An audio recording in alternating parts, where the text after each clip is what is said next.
There we go. Good to see everybody. Welcome all. Welcome Goglings, Gogorifics, and Gog peoples of the world. And welcome everybody to, what exactly is this show? It's this. Welcome to episode number 390 of Pen and Pixels. I am your host, Arvin Eleron, the show here that focuses on story and narrative in games every Tuesday, generally from around 4 p.m. to around 7 p.m. Eastern. And I'm very happy that we have returned to Ghosts of Saltmarsh again today as we continue on with the campaign and more of Salvage Operation. Before we go any further, though, just a couple of reminders about ways to support us here on the channel. If you haven't done so already, please make sure to follow us here on GOG.com's Twitch channel. If you haven't done so already, please make sure to subscribe to us here on GOG.com's Twitch channel. And please consider as well clicking through to all of our individual channels because we have our own individual subsystems and Patreons and stuff like that, which it would be very wonderful if you could support as well. And I should mention that I don't know that I've mentioned it on this channel so far, but I do have a subathon coming up in 2 weeks from this coming Friday on my channel. It's my first ever subathon. I'm very excited about it. It's going to be starting noon Eastern on Friday the 29th, and it's going to be running for 12 hours until that night. And then the next day we'll start at noon Eastern, and then we'll also run for 12 hours, if that is, we have enough support for us to get there. So if you want a lot of Starfield, if you want a lot of tabletop play, including work that's going to be done with a game from my friends Carlos Hernandez and C.S.E. Cooney called Negocios Infernales, and what we like to call an Infernal Salon. If you want to see all of those things and more, you should stop by, and you will get some very cool stuff for both you and my channel if you like the stuff that we do here as well.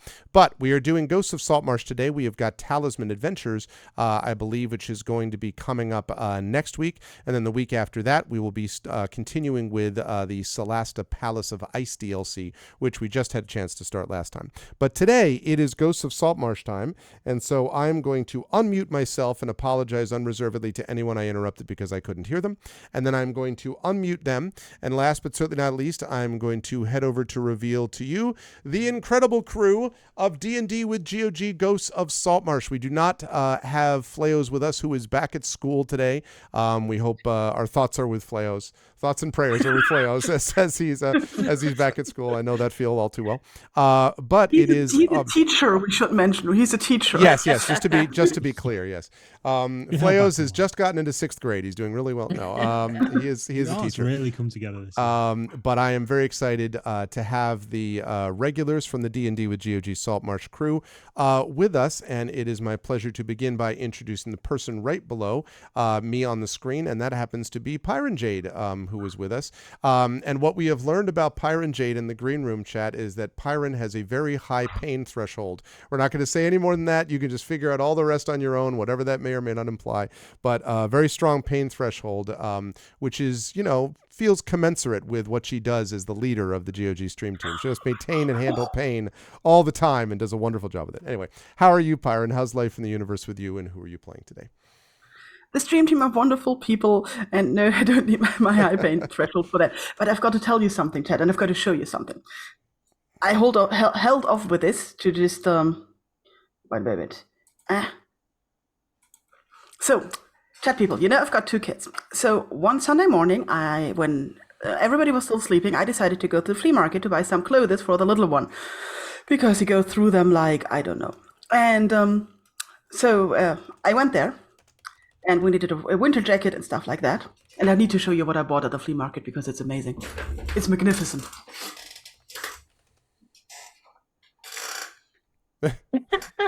I love it. It's like a felted deer hat that you can put on the wall. Isn't it amazing? Wow. That's awesome. Did you hunt that yourself? I hunted the deadly felt deer head thing. Yes. So we're going arch nemesis.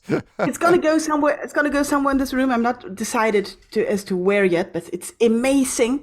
And I also want you to imagine that I had to bring it home on my bicycle. So I had it like in my bicycle basket at the back of my bicycle. Oh, I hoped it was on the front, like a figurehead, like the deer, like Yeah. Oh my god. And I stuffed like the clothes that I bought to make a fire, and then I just drove through the whole village with this on the bicycle, and I've got it, and I really like it. That's even better. When people turn around, when you've passed them with like this weird lump of clothes and antlers on the back, and then they've looked and they've gone, "What on earth?" And Echo has said on the entirety of Norway, he applauds your purchase. So thank you. It's actually it's from Denmark, so that's really cool. Very cool. Okay, so but today I am playing Waves Crashing Against Rocks, or how she pronounces her name herself, or their self, or himself, because we have found out that it doesn't really matter in case of it, because they are a Kenku, and currently in a mine with more monsters than is currently to be expected from a mine. And a lot of weird things. So that's where we are today. That's Thank right. you. They call it a mine, a mine. Always a pleasure to have Pyron with us. I very much also approve of the felt deer. Moving right along, right down the line, I will jump down to the gear backgrounded Darksaber 2K. I think I've seen this shirt before, right, Saber? What shirt is this? This is the maybe last time we did tabletop. Yes, one from this year's Bloodstock. Oh, okay. I wanted to mention because Mike was the one who sent me this. In addition to the I voted, because it was a Democratic city primary, and you always vote in every election, chat. At least you should. So that was there. But this is the "You Can Certainly Try" shirt that Mike was enough to send. Yes. Kind enough to send me, and I got compliments on this when I was dropping my kid off at school today. This one guy's like, "I love your shirt," and I was like, "That's great," and he's like, "No, I mean it's amazing." And then I'm like, now I'm getting a little uncomfortable with how much you love this shirt of a DM Reaper type with dice. I'm like, I don't know if you should like it this much. Anyway, but so I approve of Saber's shirt. Shirt is awesome. How are you, Saber? How's life in the universe with you, and who are you playing today? I'm very good, thank you. Just celebrated yesterday, 11 or 12, or I'm honestly losing track at this point, but years of streaming. Yeah, now. Congratulations. Happy It was anniversary. either years of streaming or years of the channel creation. Either way, that's what the anniversary is, as unfortunate as the date has turned out to be, but still. So I celebrated that with some Fallout 2, which I will be carrying on tomorrow. And I'll tease everyone by saying it won't be the Navarro run. I've got that out the way. Now we get the fun stuff where I've officially broken the game and going to be having fun. I see. That's tomorrow. But tonight I'm going to be back as a Morthril Gogonian Dwarven Artificer and currently investigating some suspicious happenings in the local mines on behalf of one of the local business dwarfs. That's right. And dealing with all sorts of things, especially fun guy. If you'll see more about that soon. But anyway, always a pleasure to have Saber with us. Also a pleasure to have Peripheral Mike with us, who every time Mike comes on, as I mentioned, the screen gets progressively cooler. So like there's more like now, I don't know if you had the stuff to your right or left, Mike, but I feel like you've added like a figure. Have you added something there again? Like I There's feel like you've definitely added more stuff. There's definitely stuff. So we've got the Good Vibes sign here. Right, We've got right. an on-air sign over there. We've got some Lego statues over there of the Infinity Gauntlet, Ah. Venom, and Carnage with lights in. I've got as well what I got at the beginning of this campaign, a Lego ship in a bottle, also with lights in as well. Oh, So nice. that's the little display over there. I've got all my game maps with some lighting, which is really cool. And I enjoy very much. And then we've got lots of D&D related pictures up here and like tarot cards and stuff like that. Eventually, at some point, there's going to be our characters' portraits once we sort of wrap things up, and I can sort of gather them. If that makes sense. There's going to be space for them. So, Mike, can I ask you? This just occurred to me literally just now. yes. I don't know whether this is of interest to any of these 4 players here. I wonder if anyone would be interested at some point, and I don't exactly know how we would do it. It probably couldn't be an official GOG.com thing, but of doing a. I think you've all seen this. We've talked about this. I'm sure. I think you've all seen it, but if you haven't, you should.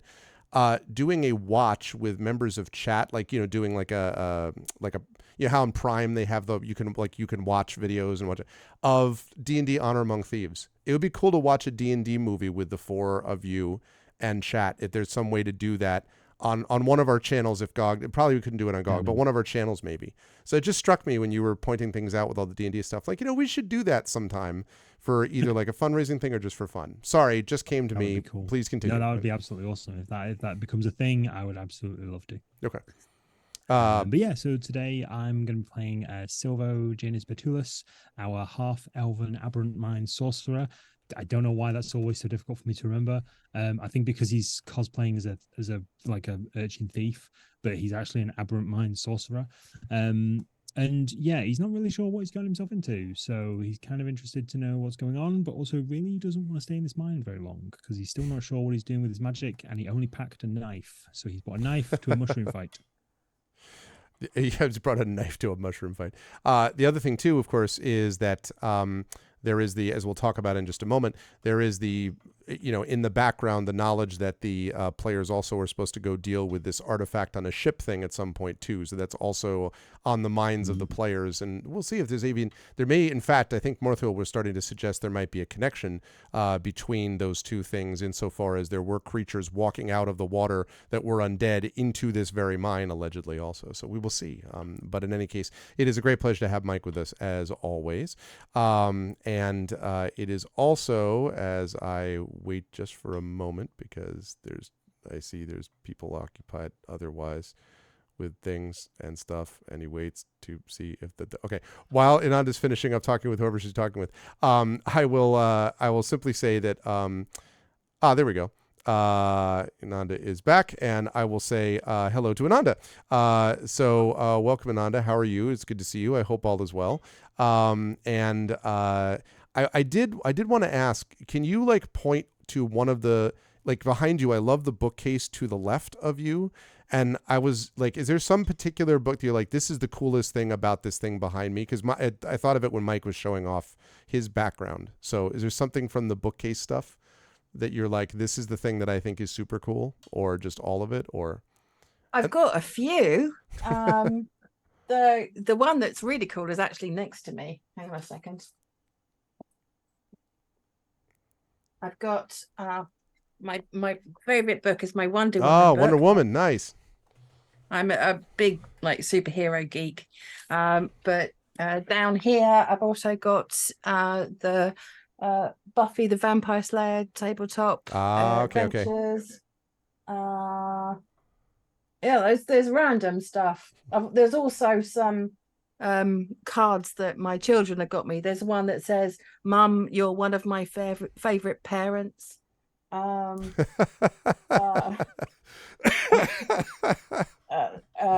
you gave birth to a legend. Wow, yeah. Well, there you go. That's there you great. go. And I love that, because I've seen it on your own streams on your channel once in a while. And I'm always like, I can't quite see what's behind, and I wonder what's there. So I was curious. How are you, Ananda, and who are you playing today? I'm not too bad, thank you very much. everything's been a bit hectic recently, but hopefully things are going to calm down a bit soon. I was just talking to my shortest spawn, who has just finished a game, to let him know that River is in the kitchen at the moment, so she's not actually in my office with me because it's quite late for her. I thought she could just chill out in the kitchen in her pen instead, so we're going to see how that goes tonight. So I need to keep the door open so I can listen out for her. But yeah, ticking along, thank you. We were discussing Baldur's Gate 3 before the stream started. I'm slightly obsessed. But yeah, tonight I'm playing Brian the Bloodthirsty, who's a water genasi fighter pirate. She's not as comfortable in the mines as Morthrill is. She's much more at home on the open seas, but she can hear water around her, so that's of a small comfort. But yeah, I'm really, really looking forward to tonight's session. I've been thinking about like fungal creatures and all kinds of stuff that could potentially go on. And yeah, looking forward to it greatly. Good stuff. And yes, we have, in case those of you who have not seen this are probably like, why do they keep talking about mushrooms? I'm glad you asked, chat. Let's talk about what happened in our last session. The ragtag band that you see before you has come together to solve many problems facing Saltmarsh.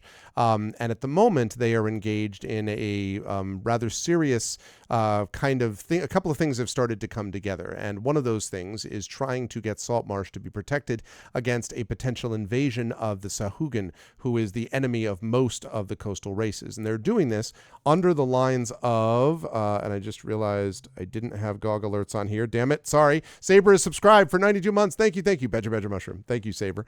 Now I have my GOG alerts up for everyone else. My apologies. So the party has been trying to warn Saltmarsh of this potential Sahuagin invasion. They have gained an alliance with the lizard folk and with the sea elves and with other sort of good aligned or at least neutrally aligned creatures alongside the Azure Sea. But Saltmarsh is still not sure about it. And if you know anything about the political machinations, and boy, does the party know something about these political machinations now, they know that there is some question as to whether the people can come together enough to support one particular position. But there is hope. And that is the suggestion that if they can get Anders Salmor has come to them and basically said there is this phantom ship that has appeared after having been lost. And the legend says that there is an item which is very important to Saltmarsh, a weapon of some kind which is on that ship. And if the party can get that weapon, the expectation is that it would help unify a lot of the warring parties to basically come together and understand that that the gods have spoken and that there is something that Saltmarsh needs to do to protect themselves against this potential invasion. This weapon is a sign of it. That's fine if they can find this phantom ship, which is allegedly crewed by the undead. And in the meantime, of course, the party has got other problems, including this silver mine, which is of interest to the dwarven mining interests within Saltmarsh. The silver mine, which itself may be haunted by undead creatures. And so the party went down to try to find this out for themselves. They ended up fighting a couple of huge crab-gator thing stuff like that. They ended up doing that. They ended up finding some dead bodies in strange circumstances and situations that were a little bit troubling. And they happened to find, and here's where we'll jump over to the map to see it, they happened to find a group of creatures that seem to have been infected with some kind of fungal growth. Now, it's not clear if this fungal growth is actually controlling these creatures, a la, to jump out of world for a second, Last of Us style. The party has not seen any Pedro Pascal actors wandering around the horizon as of late. But there is a concern about it. And every time they see this strange kind of fungal growth, they hear this like clicking sound that seems to be coming from within or nearby the bodies which have these creatures. And so the party went in last time. They ended up defeating some creatures, and then having defeated them, before they could do anything else, they saw and heard these mushroom infested, not quite infested, but there's beginning to be some mushroom fungal growths on these creatures that are lying on the ground, and the aforementioned clicking sound that I mentioned before. I will also point out, as a reminder to the party and all of you, that up to the north is another passageway that leads off to where at least Brine thinks she might be able to hear some running water, and off to the south is where the party has previously battled the aforementioned crabigators, and there are more Duragar and dwarves that are lying dead on the ground here. And one last note, which is that the party has not yet explored off in this direction, which is where the water seems to extend out somewhere. They're not entirely sure as to where, but it's extended out into some other place. And so, having said all of that, I will mention that we will have Oceanus, at least for the moment, has gone off to do a little bit of his own research and perhaps find out more information about where, there we go, let me move that there, where that could be found. And so the party is inside this room, having just defeated these creatures. Also, I wanted to make one quick note about hit points, or just one quick check. Brian, I have you at 35 out of 42. Is that what you have? You're muted, I think. Sorry, 35 out of 42, yes. Lovely. Waves, who took a lot of hits that last fight, 14 out of 46. Yep. Okay. Silvo, pristine, hale, and hearty, completely unharmed at all. 24 out of 24. Yeah, it was a tough fight, but yeah, we got through it. And Morthwheel with 32 out of 34, if I'm not mistaken. Yeah, I grazed my hand against the wall trying to squeeze past someone. Yes. You grazed your hand when stubbed my waves toe. slammed into it and against the wall, And, Ow, that really hurt. Okay, and no sign of your clockwork bull as of yet, right? No, that expired after the hour when we took the short break. That's what I figured. Okay.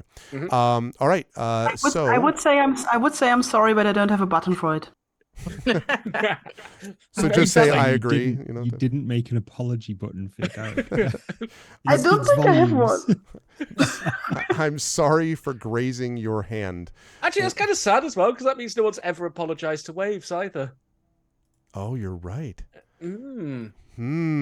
Something to think about. Why you got to change the tone like that, man? This entire session is just like just having a laugh. you're all like sitting like cross-legged around a fire You down had here in to the bring mine. role playing into this. Yeah, I'm also sorry that I never said sorry, Waves. I'm also sorry. Yeah, including us. We got some music rolling, and I will hand things back over to the party. Again, with that reminder, which I'm only giving them not because I'm like, don't forget the timer. I'm just reminding you also that there is that other in the background going to deal with the ship and the weapon and all that stuff, if at some point you make the decision you want to do that. Having said that, what would you like to do here? I think ship is definitely going to happen, but there's something afoot down here that's It feels main questy. I mean, we might miss it, but I'm sure something's Arvel- bristling my Arvel beard. lay a different track just in case that ever happens. So is it these bodies that are like clicking? Yeah, these three nearby me. That I is think. correct. Right. Yes. Silver just turns around to everyone and sort of looks at the body and looks around like, anyone got any oil? Morthwheel's pulling out a handkerchief. He's tying it very securely over his mouth. Okay. Immediately, Silvo just like bunches up his bandana around his mouth. He's not been wearing it for a while. So he doesn't want to touch it. He has got gloves, but he's not touching the mushrooms. But he is leaning in to inspect them. Okay. And I want to know what check I want to ask you to make. What are you inspecting them for? Now I can actually see them up close. Do I recognize them from any of them? Maybe like dwarf and cave fungus and fauna. Okay, let me have you make a nature check for this. Okay, That is definitely what this is. Yeah, I'll do that with an insight because I've been playing Baldur's Gate 3, so there's no way that's not going to be on every chance. Well, let's just try the D. Well, we'll try the D4 anyway. 8. It's a mushroom. Definitely, yes. You've seen mushrooms. This Might is even be edible. exactly. Surprisingly, Just not a like plant. licking it. Separate category. Totally separate category. Not a tree. Not a tree. I mean, the one thing I can tell you is that you are not conscious of mushrooms clicking. Like that is not a thing that usually is associated with them. They're kind of silent. So no, you do I not thought you felt recognize so hard these. then. You were just like, you are no longer conscious. You have this? actually eaten the mushroom without realizing. Have an area of effect, knockout, sleep. You just face plant into the mushroom. So I am going to read out the bag of holding. I'm going to pull out a pair of tweezers and a small vial. Okay. For specimen vial, for alchemy. I'm going to reach out and I'm going to attempt to take one of the mushrooms and transfer it into the vial. I'm going to have you make a dexterity check for me, please. Silver's going to move out the door. What are Waves and Brian? Are you staying Sorry. where you are for the most part? Damn! That was my saving Yeah, throw. Sorry. I'm like patching up my wounds and trying to not bleed all over the floor and stuff like that. Gotcha. Okay. What about you, Brian? I have, I still have, let me just double check. Let me pull up my character sheet. I still have 2, if memory serves. Let me just double check. I still have 2 doses of healing potion. Can I give one to Waves? Sure. It looks like you might need this. Here you go. Which is 1d4 plus 1. Awesome. I'm gonna take it, not my head in her direction, and do 1d4 plus 1, right? Yeah. 1d4 plus 1. Here we go. 3. 3. So I'm up to 17. 17. Hale and hearty. Well, not exactly. Oh, it's better than 14. That's true. Haler and heartier. When you reach in for this, Morthwill, you were able to you're able to take it off without, things puffing up or, in your face or whatever. And as you move the tweezers over, I would like you to make a perception check for me, please. Ooh, okay. Let's give that a try. These are mushrooms on a corpse. Yeah, I mean, it just, if there's something a little weird about it as you're taking it, but you don't notice anything in particular. But in any case, it does not, blow up or cause spores to be inhaled into your lungs or anything terrible. So you're able to then place it where you were taking and putting with tweezers. Where was your plan? Into like a little alchemy sample vial. Okay. So you can do that. You do that. Question: what is the vial made of? Is it just glass? Glass. Okay. Yeah. All right. And it's got like a little stopper. Just making a note. What is the stopper? What's the stopper made? I was just about to ask that. It's made out of stopper material. It's made out of stop. It's made out of car. It's made out of stop. Nothing gets past it. It's Exactly. made out. That's how science works. Made in out the of. Don't cities, worry right? about it. Okay, I was just curious. Yes, so you're able to do that. Okay. Pop that in the bag of holding. Okay. 2 foot thick plot armor. That's what it's made out of. Mm. So you're able to do that. And the one thing I do want to note that you could figure out even without a medicine check is that these do not look to have been dead. These bodies do not look like they've been dead for long. Possibly a matter of hours, not immediate hours, not like within the last hour, but it does not look as if these ones have been dead for days and days and days and days. Maybe could be a day, but no more than that. Do they look the same as the corpses in the dock area with that weird waxy kind of look to them? Yes. Can't remember exactly what. Right. Okay. Yes. With the exception of the fact that the waxy ones I don't think had fungal growths on them, and these do. Dumb question incoming from the guy who can't remember the last session.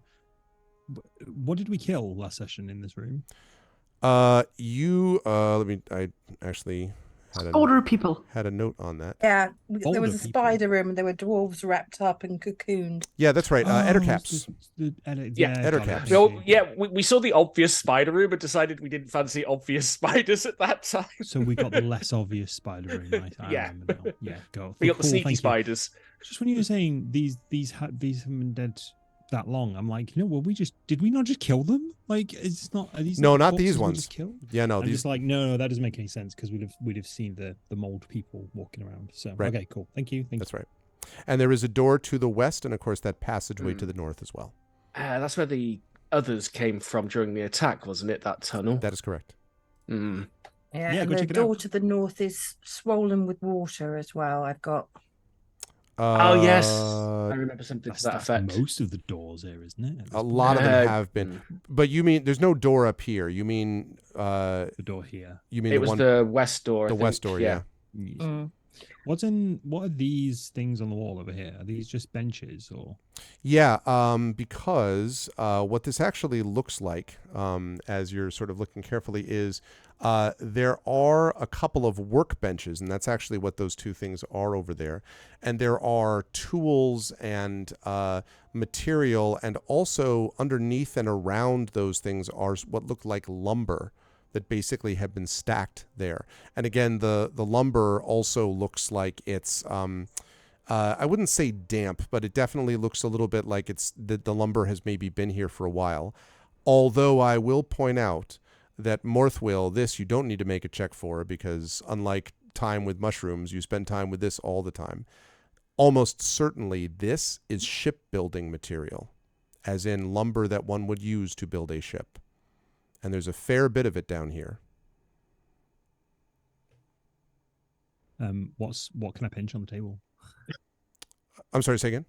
What can I steal on the So table? what can you still on the table? There's all. I mean, there's definitely like there's an awl.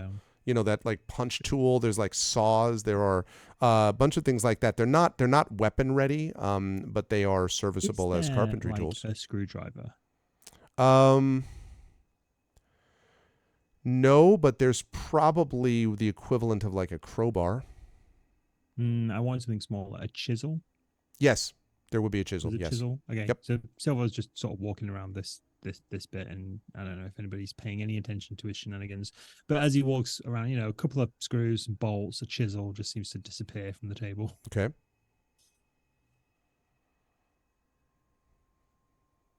Is the clicking sound still coming from these three bodies? Yes. Without touching one, can I kind of infer where on that body is the sound coming from? Is it coming from their mouth, or is it just like emanating from a specific part? You would need to, and I'm not being ominous about this, you would need to lean in closer to the body. I will lean in closer, but I'm not going to touch it. No, I got you. Let me have you make, please, perception check. Perception. Right. I mean, you hear. Will I just trip on the body and fall in face first? No, but you do hear like a, hi, and then you look up and you see Morthwill is sort of like rubbing his chin, and you're just like, I don't. You hear the clicking, but you have no idea where. The only thing you can say for sure is that you don't think the person, like you know, you're not looking at something that's going like, you know, like asleep but or like unconscious but making that sound. But as to where, you're not really sure as to where within the body it's coming from. Move back here. But it is coming from all three bodies. No, I turn around to Morthwill being closest, going, I don't like the sound of this. Can we move on? Almost done. Just want to look at this to the north, because Okay. Does this look mined? Does it look, you know, made by creatures? You know, it does. It looks as if it has been roughly cleared, but not mined. In fact, it's pretty narrow, as you can probably see. It's only a few, I don't know, maybe 4 feet wide in spots. So you definitely kind of have to squeeze a little bit. And you can definitely see that there's that it's not sort of as kind of designed and, you know, developed in the way that much of the rest of the mine is. But as you go up to sort of look over there, Morthwill, you can also hear the sound of dripping water and lapping water, as if there is water coming up nearby. Well, every dwarven bone in my body's saying, have a look what's down there. What's the worst that could happen? Like, Good thing. Be quick, report back. Are you gonna When do that, Morthwell Morphle? says, "What's the worst that can happen?" Brian just gives him a double take, and In all seriousness, Silver would I- probably go, "Do you want a list?" Like, I mean, Well, I how look long you over, got? see Waves is still looking very rough, by the way. So I'm going to just Yeah. walk over and jab her with one of my crystal wand needles Okay. and cast Cure Like for a Wounds. restorative effect? I or do you a- I Yeah, do I a was just gonna- squeak. right. Well, You're no, in you trouble. see, I've got this big glass tank, and I figure I could grow a replacement if the worst happens. He comes Of up and me? just jabs you with a needle wand. He's just like, it doesn't have any charges, but it might make you feel better. Yeah, they call it the place effect or something. Place effect. Right, Placebo. anyway, Cure The Wounds, placebo here we go. effect. place bow. Yep, the just one. cast it now. That's 5 healing. All right. Haler and even Haler and Hardier now at 22. I look over at Waves. Waves. I got nothing, friend. I got nothing. That was literally the worst roll I could have had, but I point towards the door where Morthwell wants to go through and say, Evil round every corner. Careful not to step in any. I think we're pretty much knee deep in evil. Should have been my title for this session. Knee deep in evil. Knee deep in evil. The GOG team is knee deep in evil. Mm. Well, I don't really want to stick my head up there. Those spider fellas came out of there. I sigh, get up, and walk towards the door and see if Morthwell wants to follow me. Which door? The west or north? You wanted to go to the northern door, wouldn't you? Sort of. It's a passage, though, to be clear. You don't know that there's a door up there. Okay, I don't know that there's a door up there. The stealthiest person in the group will just keep his mouth shut. I could be theoretically stealthy. Well, let's try it. Maybe I can be really stealthy. Okay, I'm going to try to be stealthy. Okay, Can you go ahead and make a yourself stealth check. disappear, though? Yeah, there we go. 18. Ooh. Yeah, you see, I imagine you see Waves just like, kind of fluff down their feathers, right? And like kind of hold their swords carefully by their side as they push through. Now, because Waves is reasonably slim to begin with, probably doesn't have a trouble getting through this passage. Morthwell, you're definitely going to have to like pivot a bit, and get through. You can, but this is definitely single file territory. And Waves, very quietly, you make your way until you can see at the bend in the passage there appears to be what looks like some kind of a pool or area of water. Oh no. First of all, there is on this rocky floor, so there's basically a kind of almost like a rocky shore here. And then around outside here, you can see more of that rocky floor. And right at the edge of it, you can see water that is lapping at the edge. And it's a pretty decent sized, actually, cavern that you're into. But leading up to around, I guess, here, there is a fair bit of what looks like pink algae. And you can see some movement right at the water's edge, right over here. And then as you look closely and peer in, you can see that there are tiny little crabs that are nibbling, apparently, at the algae. Whoa. Okay. I look for what does it go further to the north, or is this just does. the end there? It does. It does go further to the Okay. north. That's just as far as you can see from where you're standing. Mm-hmm. Okay. I sneak back towards Morthwell and gesture him to follow me. Morthwell appears to be slightly stuck. Oh, I pull. He's come round at an awkward angle, so he's like. I'm going to Okay, follow and give Smooth. Morthwell a little bit of a nudge in the right direction, just to kind of. Silver sort of follows and is just like, we're just leaving them here? I mean, I've seen my fair share of bad meat and it never ends well. Like, we're okay just leaving these here, these clicking bodies? All right, cool. Guess so. What do you suggest we do with them?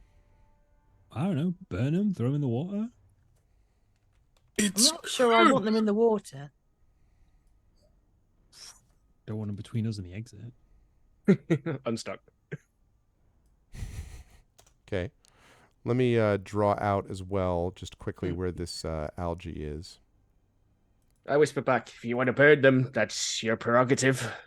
Yeah, I don't want to. If I'm already standing in the algae, I would not walk into the algae because it might be slippery. Yeah, you're definitely not. The algae seems to be mostly near the water, and a few feet beyond it. So like, say about like this, I would say is about right.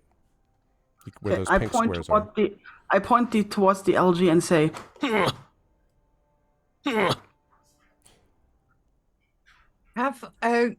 when I've obviously been at sea and hitting land, have I seen any algae like this before? Let me have you make a nature check. Let's see if you have.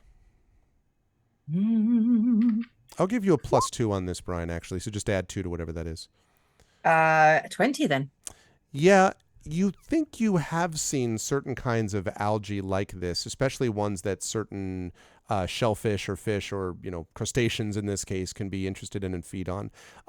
At its worst, algae like this can theoretically spread by spewing spores into the air, but that's not usually, most of the time, that's not what it does. Mostly it just sort of grows fairly slowly. Algae, the problem is the algae that you've seen does have different properties. Algae tends to be slippery regardless. Some of the algae is edible. And then depending on the creature that you are, sometimes algae can be poisonous of this type. So this is a little bit of it could be poisonous. It's certainly slippery. And the fact that it's being eaten by crustaceans doesn't necessarily mean anything one way or the other, except to say that it's probably naturally occurring, which is why the crabs are, and the crabs are, as I say, very small. So that seems to be why they're eating it, is because it's naturally occurring, not magically or synthetically produced.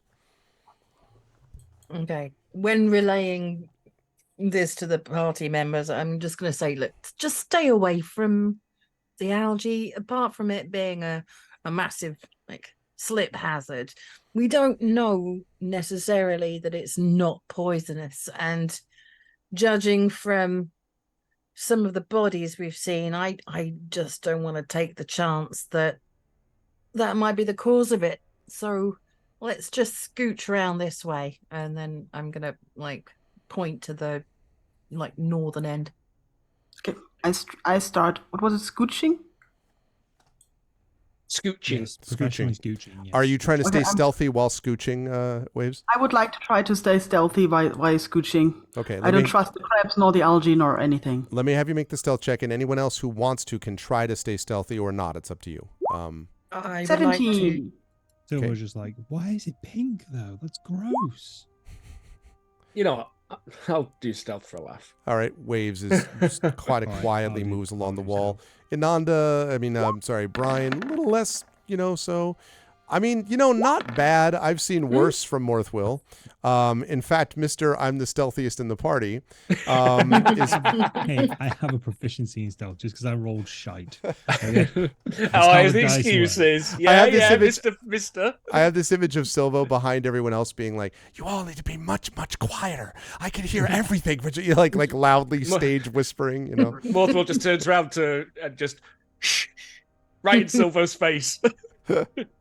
That said, none of you are particularly loud, and you're able to make your way up all the way here until you come to a door, which is in the eastern side here. Damp, but definitely not swollen or anything like that. This seems to be not too affected by moisture. I'd like to listen at the door. Okay. Let me have a perception check from you, please. Perception. I'll cast guidance on Waves for that. Okay. So I get plus something. Plus D4. I've got 1d4. 1 minute. 21. Okay, you do not hear anything inside here. No dripping, no sound at all. Okay, I try to mime that there is nothing to hear here. All right. Where is it I- trapped? I gesture towards the door if I should open it. Might want to check if it'll explode or anything first.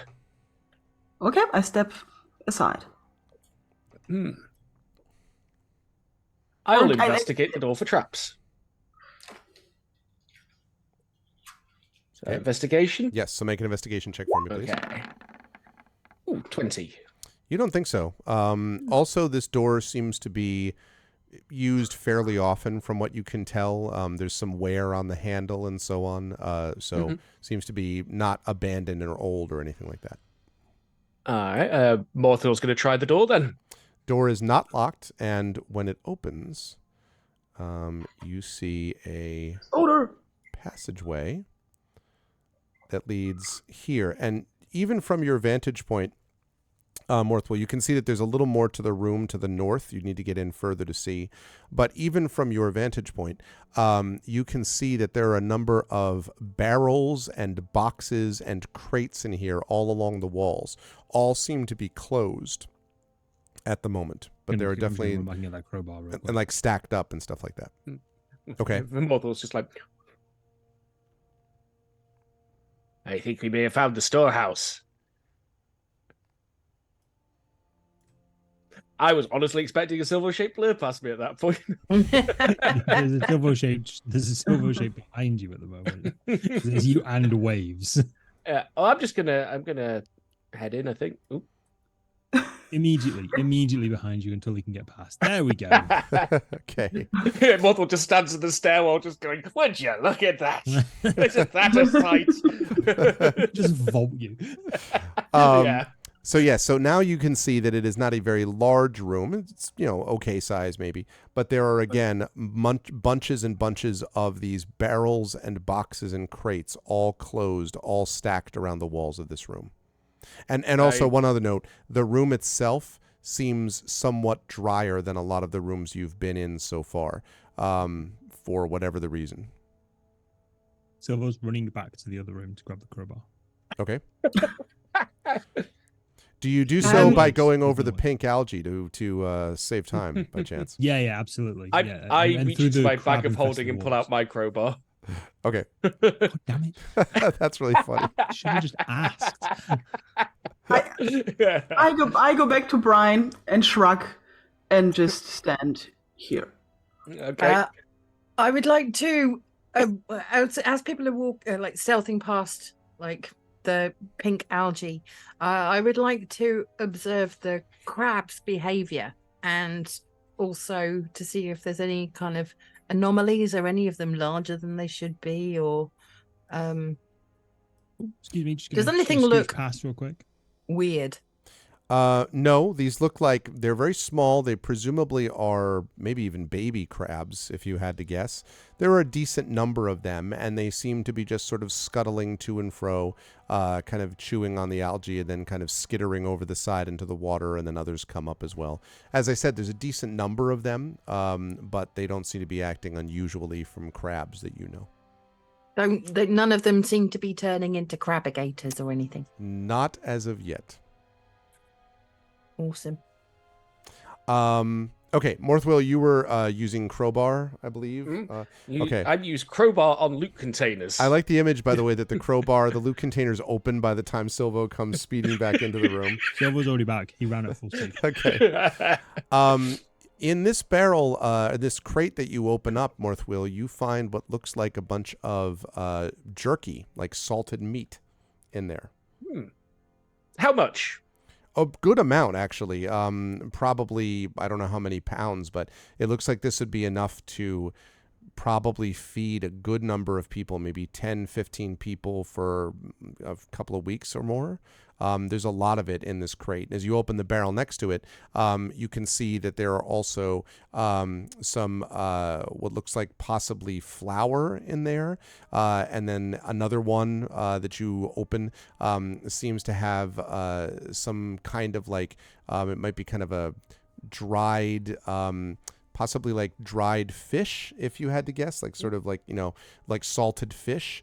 All of this seems to be like dried meats and salted meats and foods that are intended to keep. And the covers that you've taken off the barrels and the crates, a couple of them, when you open them up, there's like this foomp, like, inrush of air as the vacuum seal or whatever has been taken off of it. So clearly this was meant to preserve the food down here. Hey, we found the food storage. More I tried some of the fortified jerky. It's quite good, actually. Very solid jerky. I stuff a bunch into my bag of holding. Okay. How much, out of curiosity, how much jerky does the usual bag of holding contain? Oh my gosh. 2 orcs worth. Yeah, I was going to Let's go say, with I that. mean, like, probably could carry a whole lot of jerky. We all ruined the food. Yeah, exactly, Big Beef. I wonder if Jerky keeps. how much great. jerky can a bag of holding carry? Getting the important questions out tonight. Yeah, Well, so the bag can carry up to 500 pounds or 224 kilograms. It is a volume of 64 squared feet. So, I mean, it probably could carry, I don't know, one like of at these. least that barrel. Oh, yeah. I mean, like, for sure. Obviously, you couldn't fit it in that way, but if you were just to take the jerky and just start piling it into the bag of holding, which I remind everyone opens up into a separate plane that sometimes planes creatures can see. So I have this image of someone just standing there and all of a sudden jerky just comes raining down on the person's head. Not to mention, this is like a homemade artificer's version of a bag of holding with like clockwork and Yeah, bits that go ping. that's right. I don't think a whole barrel. I mean, I can, so I want to. That's the problem. Half a barrel? Like what? I'll compromise. I take half a barrel's worth of beef Barrel of jerky, okay. Nice. As Morthwill is like, throwing half a Practical. bag. I won't have to buy any provisions for a long time. That's This is true. It's going to be a lot of jerky. Jerky today, jerky tomorrow, and stumps if I don't look like jerky. Okay, so as Morthwill is filling up the bag with jerky, Silvo, what are you doing? Just looks impressed at this point. He's like, I gotta get me one of those. Gotta get me one of those. All right, crack this barrel open. In Well, actually, here, what's in front of me? Is it just barrels? Is it boxes? barrels and crates. I'll pick a crate. Okay. So when you open the crate, you also find what looks like some kind of there seems to be a liner here, and then there are a bunch of these like small salted silver fish, not to be confused with the insect silverfish that likes to eat books. Which is I'm disgusting. talking about silverfish, actual fish that look silver, that have all been salted. There must be, thousands of these fish in here. Nice. They'll try a couple of those. Okay. Yeah, they taste kind of like the equivalent of like sardines or anchovies or something like that. Quite salty, as you might expect. But they have a nice little tang to them. Would go very nice with some, with some cream sauce or wine. whatever, like a little bit of or tartar sauce, Good. Right, next barrel. Crack it open. Okay. The barrel that is next to it is holding a lot of pickles. Excellent. Love pickles. Eats like 4 of them, if not 5. Okay. Quite good. These are very large pickles. Have I mentioned that? Okay, I'll eat 3. Okay. Let's go with that. They're big pickles. They are big pickles. And there are a lot of them in here in this briny water, but probably there's got to be 100 pickles in there. I'm going to go 100. over and offer Morthwill a pickle. Hey, thank you. So Brian, as you're watching these, your 2 companions chow down on pickles, jerky, and silverfish, are you doing anything? I knew you were looking at the crabs. Are you doing anything besides that? I'm kind of just tearing strips of material and kind of dressing Wave's wounds as much as I can in the interim. Okay. Yeah, that's great. Make us feel bad. Haven't found any ale yet, have you? No, just food. I go back to checking barrels. No, go check each one. Okay. As this continues, you find many more salted fish. You find a number of these barrels have what look like dried herbs in them. So you have that. You have got, as I mentioned, some of these like salted meats and things of that nature. Just all manner in nature of dried goods and salted meats, all quite well preserved. You don't know how long ago it was put here, but however long it was put here, it's been preserved quite well. So Anything similar to the jerky? Do I find another barrel with jerky in? oh yes, there's another Yeah, couple I'll barrels just- of jerky. I'll take some in my bag. Okay, Not loads, obviously, but some. Okay. Just Okay. like a couple of handfuls. okay, you can do that. Is there anything other than preserved food? Not from what you can tell. These all seem to be mostly preserved foods and meats, and barrels and crates to store all of them. And they all look to be in fairly, when you get them open, they're all in shape to be eaten. Other than the jerky, are there any other foods that would travel well in a bag? Because obviously, like pickles and fish and stuff like that, you don't want to keep them out in the open. Right. There is one very large, which is almost kind of by itself in a crate, cheese wheel with this big thing of wax kind of around the cheese to presumably to preserve it. But it's a huge cheese wheel. So yeah, I'm not riding a cheese wheel out Yeah. there. Not again. Okay, cool. I've got some snacks. I'm gonna head on out. okay. I just go over to Bram like, the food's really good in there. Right, that's really good food. I'm really Might be thirsty now. coming through. Need to check something. Mortal's going to go up to about here, I think. Yeah, so he's sort of looking back here, and he's looking over here. It's not pinging the map. There we go. Yeah, so Mortal's just looking there where you chat. Okay. Everything looks, nothing unusual in those areas. Oh yes, there is. Oh, until now, until this moment. But I'll come to my bit in a bit if others have stuff to do. Okay. Hey, Takanji. Well, Waves is starting to get bored because they get bored easily. And so they take out a little bit of preserved food from their pocket, gesture toward Brian, and make like a throwing motion towards the crabs.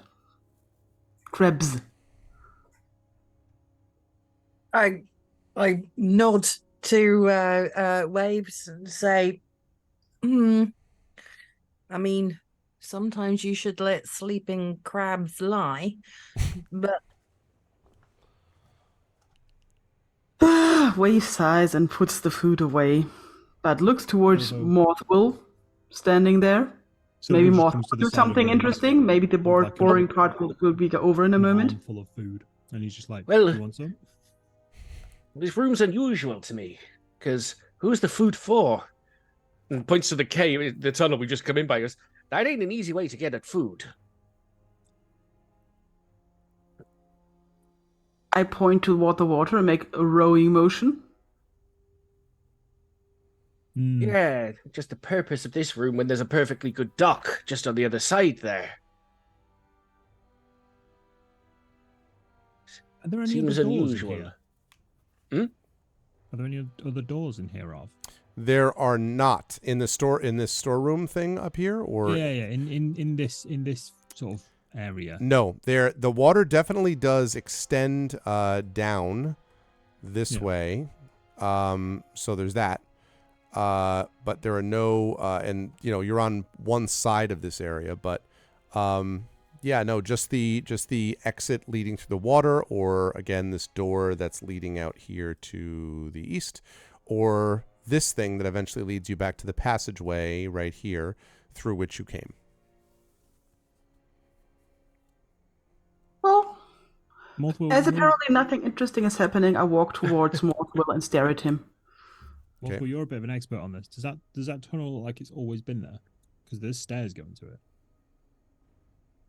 It's not been dug with the same care as the rest of the facility. Has it been like scratched out, or was it just like hastily dug? More like hastily dug. Hmm. If it was meant for people, usually it'd be wide enough to walk down rather than squeeze down, because miners might have to leave in a hurry. That's true. I guess you got a good point there. Could it be that they were planning to dig it out further, or is it just, Could be exploratory, but then what about the storeroom? or is this just two completely separate bits of cave system that we found? It's hard to say. I mean, you can see the dock just about over that way. He says, Yeah. pointing past the algae. You couldn't like hide this bit. Do you know what I mean? It's just, I think, maybe just something to keep at the back of our minds. That's weird. Silver just goes back into the storeroom just to take a look Maybe around the now as overseer well. was drunk. Wouldn't be the first Yeah, time. maybe. Could it be a secondary storeroom in case there was a collapse? Well, lots of preserved foods. That's useful in two circumstances: trapped in a mine and under siege. Maybe this is a bolt hole. Narrow passage, so you funnel everybody in at you. You can only come over algae, he says, pointing towards the crabs. So slippy if they try to land over there. It's a pretty good defensive position now I think about it. It's not a bad shout actually. We used to set bits up like this in the town for when the guards would chase us. There's always be a run of little alleyways and obstacles in the way to get away from people. I think I've seen them fall into a couple of those. It's usually good for a laugh. Just before he heads out, Silver. We're missing Waves. I don't like her being near the clicky bodies. I'm just gonna poking it with a stick. Just gonna make my way until I see Waves. And what is Waves by doing? Cobb's blistered bunions. We've left him unsupervised. Come on. And what is Waves doing when we're back here? Waves is standing in front of the other door, for the moment not doing anything because something interesting still might happen. But Waves is not good at being patient, so they're standing in front of the door. Maybe looking at the door already very closely. Okay. We know that this door is swollen with water. Does there seem to be any water kind of leaking through the door? No, there does not appear to be. And the door being swollen with water does not seem as... You had another couple of those type of doors, and it was more extreme than this.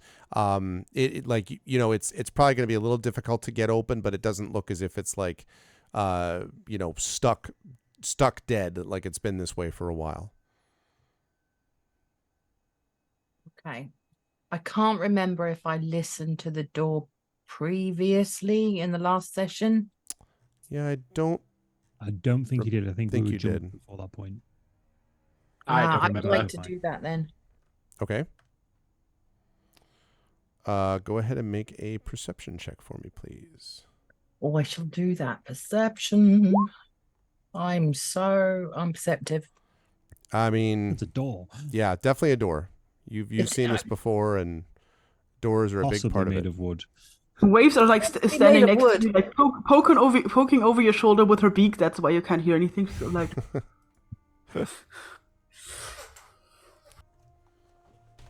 yeah, so I can't hear anything. It sounds fine to me. All right then. Wait, where's Silvo?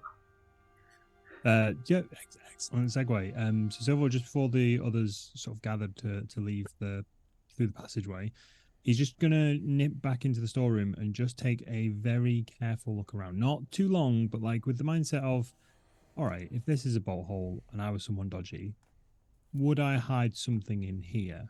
And just instead of paying attention to the barrels, knowing these things like he does, instead of paying attention to what's in here, paying attention to like the rock and the positioning of things, just see if anything's a bit dodgy. So I'm just gonna do a quick investigation check. 13. You don't think... I mean, nothing in particular looks odd. I mean, if you had to guess, this looks sort of like it's a drier room and presumably was intended as a storeroom of some sort. And definitely the food would sort of point to that also. You don't see any obvious exits or entrances besides the one that you came in. Again, the room itself is reasonably well preserved, so you have a suspicion people probably came in and out of here fairly often. But that's pretty much it, as far as you can tell. A long look around, he's just like, no, it doesn't That doesn't feel weird. And then just heads back to the others. Okay. Just probably around the same time, Mortal was like, hang on, where's Silver? I'm like, I'm here, don't worry. I haven't stolen one thing. You must be losing your touch. No, I just picked lots of stuff up while we were raiding the storeroom. Fair enough. I'll never Just want for jerky again. Takes another bite of jerky. You got plenty Unless of it. otherwise stated, he is always going to be taking little bites of jerky. But yeah, I think I'll go, every opportunity, just Yeah. permanent jerky eating Yeah. now. At all times. You could just store it in your beard. Just nibble it. Hey, you've always got to have some emergency backup jerky. I find that nice. So, what's so interesting about this door? Says Mortal, moving a bit further away from the probably still clicking corpses. Okay, and they are still clicking. We're just going to ignore that for now. Yeah, they are still Yeah. clicking. Okay, and somebody that's the is latest talking. problem. Somebody's talking about it, about this maybe interesting door. I point toward it and make an opening motion. Go for it. What's the worst that could happen? Okay, I open the door. Okay, I need a little strength check from you. It's not like a really rough one, but it is a little. You need to force the door a bit to open it. Silver's just like, Mortal, you check the door. 6. Hurt! No, I can't get it open. God. Despite your full Kenku strength, the door defies you. They've Okay. been through a lot. So I just, you just see like you see waves. Seriously, like wink, wink, and then maybe hanging on the door handle for a moment because like whoop, and then just like stepping away, looking exasperated. Whilst Waves is like kind of like shouldering the door, can I just like step behind and push just so they can't see me, but just to put my weight behind the door as well? I don't know about not Just being a able to s- see you. Stealthy back kick. Yeah, I was gonna say I'm not sure about being able to see you, but you can certainly try to help. You could just sort of like, if you want to give a push. In fact, you could make a strength check here. Okay. 16. Yeah, so you know that sequence in the Princess Bride where Inigo is running down after the six-fingered man, and then the six-fingered man closes the door. He's like, "He's getting away from me, Fezzing, please!" And Fezzing just comes up, is like, and then like Slams the door. gestures him Yeah. through. So it's a little bit like that, where Brian just hits the door, and the door flies open. Yeah, Waves is And I still do the attached to same, the like, handle and goes gesturing motion inside that with the they door do. like. Okay. So, what you see when this door flies open is as follows. There are 2 more dead creatures in here, humans. And from them, you can see a more advanced level of fungal growth. And the clicking sound is louder and more frequent. Faster here than it is at the 3 outside. But other than that, it's the same basic idea. Okay, I start closing the door and gesture at my comrades and say, No! Not good! Stop! Not good! and close the door. Okay, it closes again. I'd like to look in there, though. All right. Not just look in, not step in. Well, then you just have to quick come look. up and open the door again. Now that it's been dislodged, thanks to Brian. Okay, I'll push the door open and have a look at them. All right, and again, same as what I've just described. But how did they get here? How did they get infected? This door took some opening. And you can also see, by the way, that there are a couple of what look like open crates in this room. There's one down here, and there's another crate above this one here. Silvo suddenly arrives. Sorry. And then you can see what looks like a small, almost like a sort of a crevice or a notch in the rock. And you can see through there lapping water down south. This almost looks like a kind of a maybe a sentry room, like a place where someone could look out through this at what's going on down here in this room. Is that large enough for a human-sized individual to fit through? No. Okay. Nope. It looks like it was Right. meant to be looked through, not crawled through. Right, so they probably didn't get in through there then. Could they have gotten in maybe before the door swelled shut? Like whatever happened Possibly, here? but the mine's not been out of commission for that long. I mean, this is a silver mine, and it's owned by a dwarf. It's probably only been closed for about 8 hours at this point. Could something magical have done this to the door? Is there water spells? He turns around to Brian for some reason. Turns to Brian. He's like, They "Is probably there- went is there cheap water on the magic?" labor. I mean, I don't know that they would have been trapped in here. Can I tell how long like the door has been sodden for? Not that long. You know, the other door that I mentioned was like much damper and much harder to get open. This took a little bit of strength, but you know, not something that would have been this way for days and days and days. On the other hand, this doesn't happen in just a few minutes. So, 12, 13 Is there hours maybe. other evidence that these caverns have been flooded? You've run into some places where there were spots where the cavern might have reflected possible flooding, but only like in those particular locales, not the cavern as a whole. And also the whole area down here for the most part is humid and salty, and you know, there's water that comes in that probably comes in directly from the ocean. The only place that was relatively dry was the food store room that you went to, you know, last time.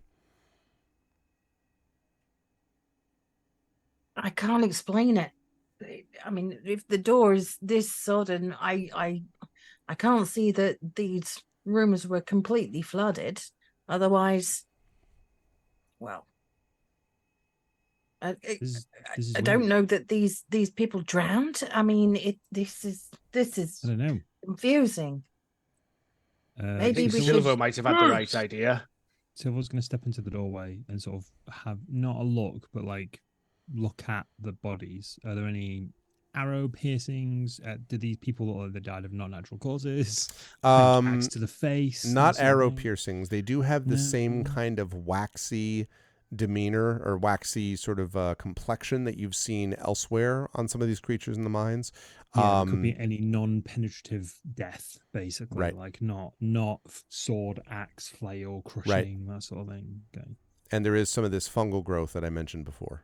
Is there any algae on? Not pink algae anyway. Not here. No. No. Okay.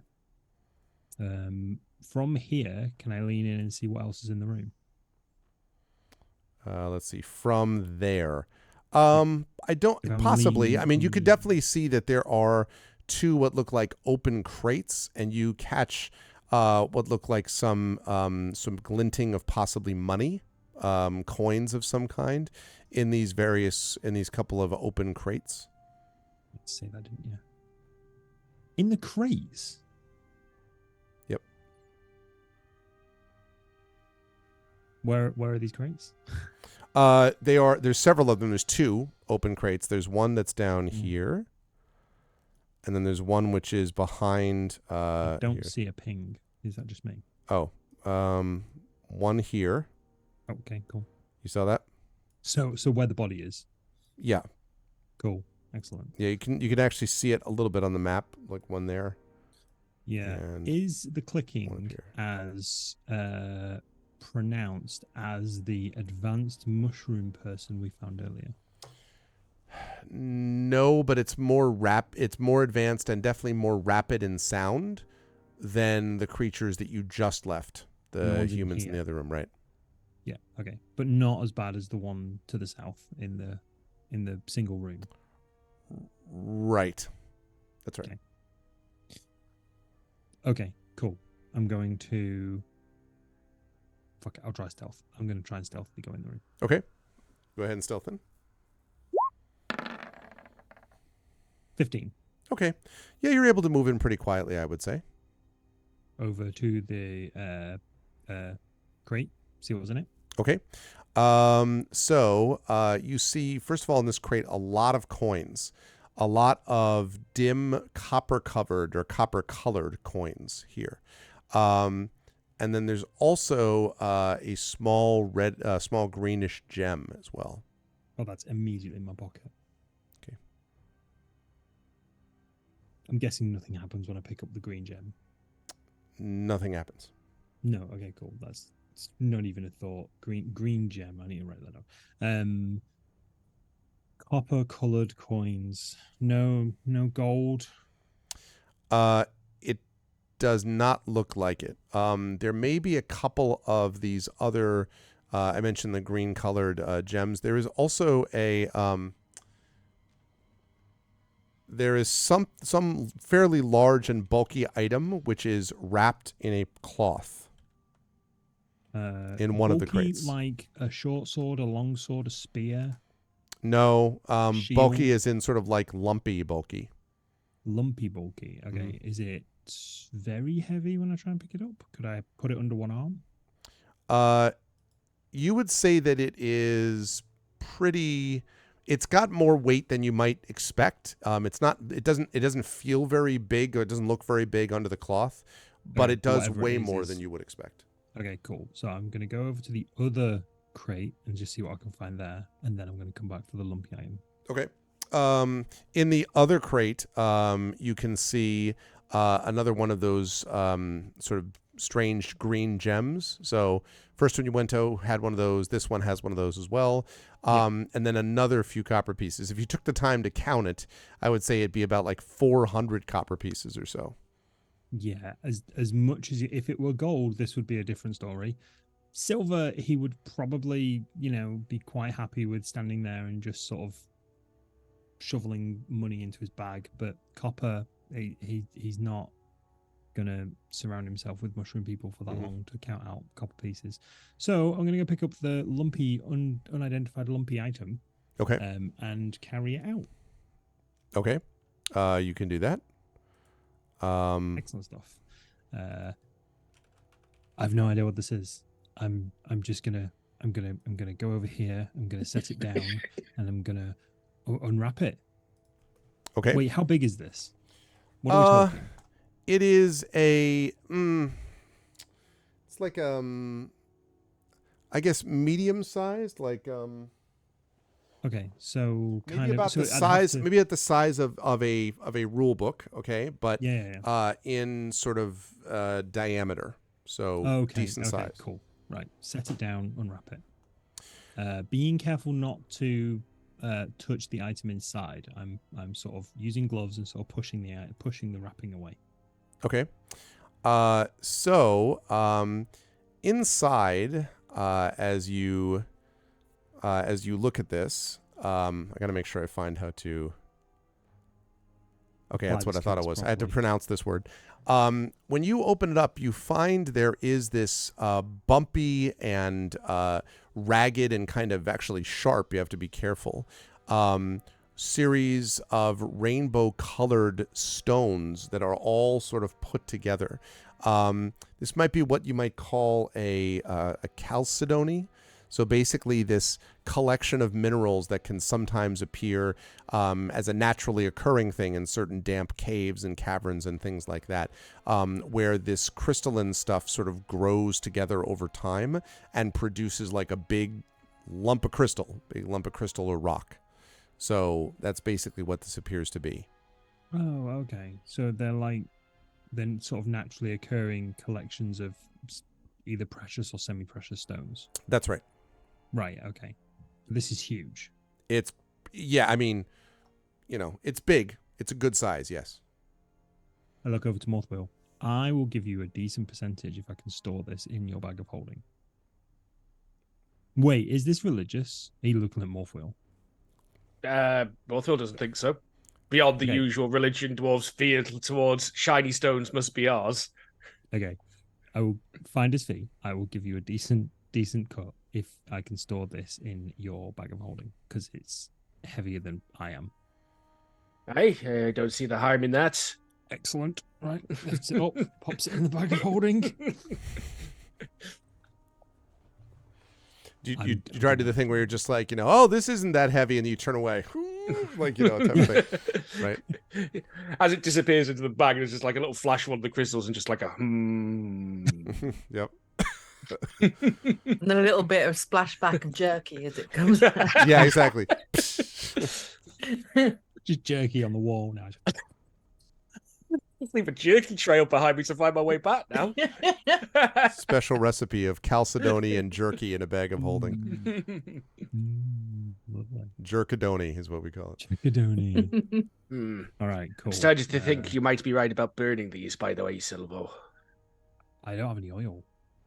Me neither. I have got a firebolt. I mean, I think I've done that before, but I don't want to try and pick any magic out while we're in a confined space. I don't know what's going to happen. Well, hopefully you'll set fire to their clothes. I point towards the corpses and make a shove into water motion. But then they'll just get out of the water, float up somewhere and be someone else's problem. I make a jumping motion because we've seen the crabby-gators before. Or it could infect the water. Or it could attract more crabbigators. The infection didn't come from the water. We don't know where it came from. No, I've never seen algae like that. I've never seen sea foam like that at all. And if there was something in the water and it got in all of these places and it splashed in all of these places where these people are and they've ingested it, it could have made them sick. It could have killed them. It could be turning them into, mushroom people. Who knows? I'd like to point out again, it's highly unusual that Duragar would be here working for regular civilized dwarves. But yeah. I don't think they originated from here. I don't know. Could it be two things happening at once? Could the Duragar be here for some other reason, and this, whatever this is, and he motions to the? They had that same waxy look to them. I think they've been affected by the same thing every other corpse has been. Yeah. So if they were here for reason A, and then this event B happened, and this mushroom spore got spread, who knows? It could have affected them as well. I'm not saying they caused it, but it could have just been two things happening at once. Someone mentioned they saw undead marching into the mines. What happens if the person that was animating the dead and then just needed them to get into the mines? I'm wondering if we're seeing some kind of attack. Infect them full of mushrooms, walk them ashore. Someone else's problem. Yeah, it's possible. I think if you're I got no able proof. If you're able to set them on fire, then I think we should put them somewhere where we can safely burn them. It will mean handling the corpses, though. Will it mean handling the corpses? Can't we just burn them where they are? You could burn them individually or burn them in a pile. I mean, it's less work if you burn them in a pile, I guess. But I mean, then you don't need to handle them if you burn them individually.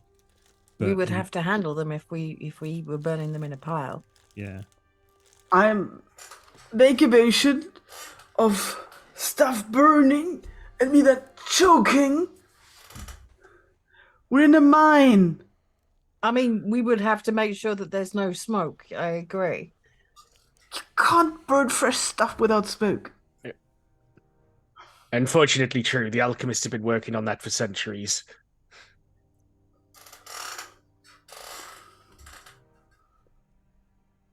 And this mine, well, at the moment, our choices are we burn the corpse, we can investigate further along the dock, we can go to the definitely full of spiders cave, or we could go back and say there's definitely something weird going on down here, but we're not quite sure what.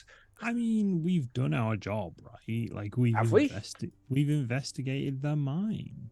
We didn't, though. We investigated the dock. Not to nitpick on you, boy, but a dock ain't a mine and a mine ain't a dock. We've investigated the dock. She's such a pedantic dwarf sometimes. Okay. Well, did you know there's no such thing as stone? I have to hear this story from you one more time. I'm going to stab you in the eyes. 268 known different types of mineral, and that's just in the shale family. Oh, every second you speak, your percentage cut of that rock is getting slower. Is getting smaller. Bold of you to assume you'll get it out without my help. I'll go in after if I have to. I'll live in there for months. There's loads of jerky in there.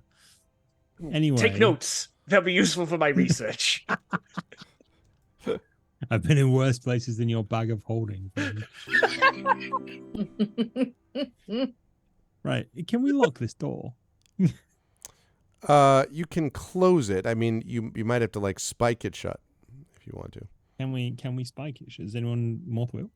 You normally carry weird metal objects on you. Like if we're not going north anymore, if there's nothing there, we can at least, if all of these just pop up out of nowhere, we can limit our numbers.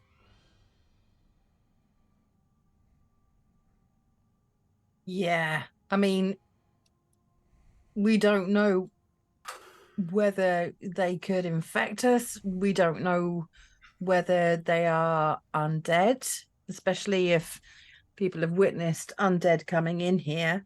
Were they undead and then got... Yeah. If one of them was shambling towards me, I would think it was undead. 100%, given what I've seen of it. But then, I don't know. We don't know if any of this is connected. We don't know if the undead is connected to the mushroom people is connected to the undead, the Duragar connected to the mine. Nothing. We know nothing yet. We've got lots of bits of string on the corkboard. No actual evidence. When Silver says bits of string, Waves takes out the adventurer's rope out of her backpack and motions towards tying all the corpses together. And then she makes a motion of shambling and falling over. I don't want to touch him. I don't want to get spores on me. I don't want to get mushroom on me. I gotta agree with Silvo, to be honest. And if that happens, We're not going to do the town any good if we come back infected before knowing what's going on. Look, I got enough weirdness floating through my bloodstream at the moment. I don't need spores at all. If we can barricade this door, then I agree that might be a way of further investigating without potentially being flanked. Bothwell steps forward, twirling a hammer in his hand. Did somebody say barricade? I step out of his way. Wasn't there like ship grade Lumber, timber in this room that lumber. we potentially used? There was. Lumber. More Aye, there was. strength-based characters. Is there still? Is that what do you mean? Is there still? Like should be lumber There in the room? was lumber. Is there still lumber? No, there in is the still room? lumber in the room. Yeah, for sure. I did put that in the bag. I like I said, I am not stealing a ship a plank at a time. Yet that you know of. Yet. Theoretically now. Can you dismantle a ship and steal it with using a bag of holding? However, if you were to get in the bag of holding and be on the open sea, Well, I mean, if we collect like all the parts for a ship and then we build it. The ship is ours! I repeat what Morthwheel whispered to me earlier. You say we are building the ship.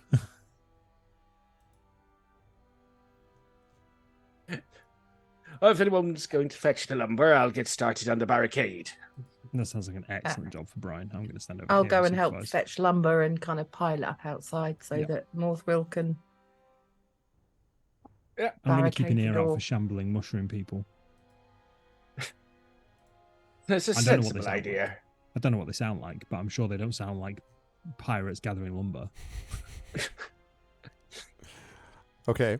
Okay, yep. So, Morthwell's going to get to work on the barricade then. Okay.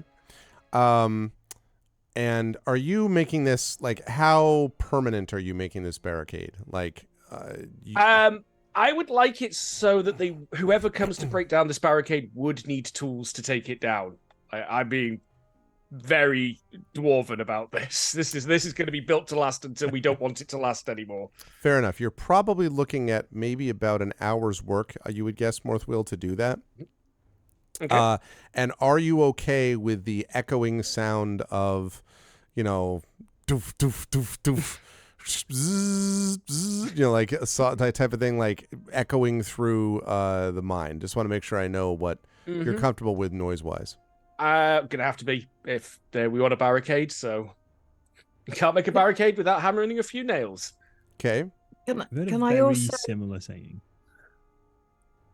Go ahead, Brian. before Morthwheel finishes barricading this door, can I also make sure that there's enough timber brought through that and turn to Morthwheel and say maybe we should keep some of this timber in the bag just in case we need to Build a boat. say put a couple of planks over the other room with the fungus in.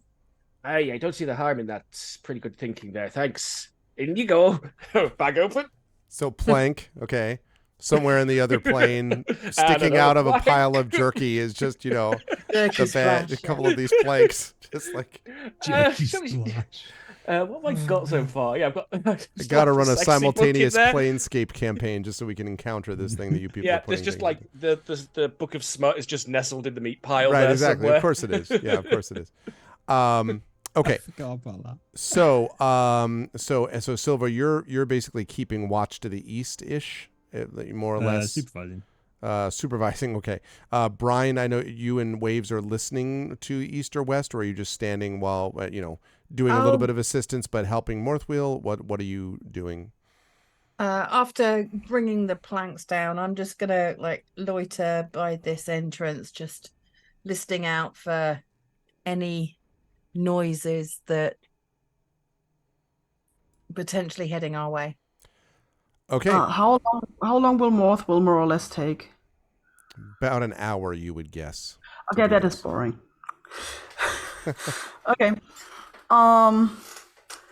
Yeah, in that case, I'll just walk in a circle around the room first, and then maybe along the dock a little bit here. Okay. I haven't seen this side.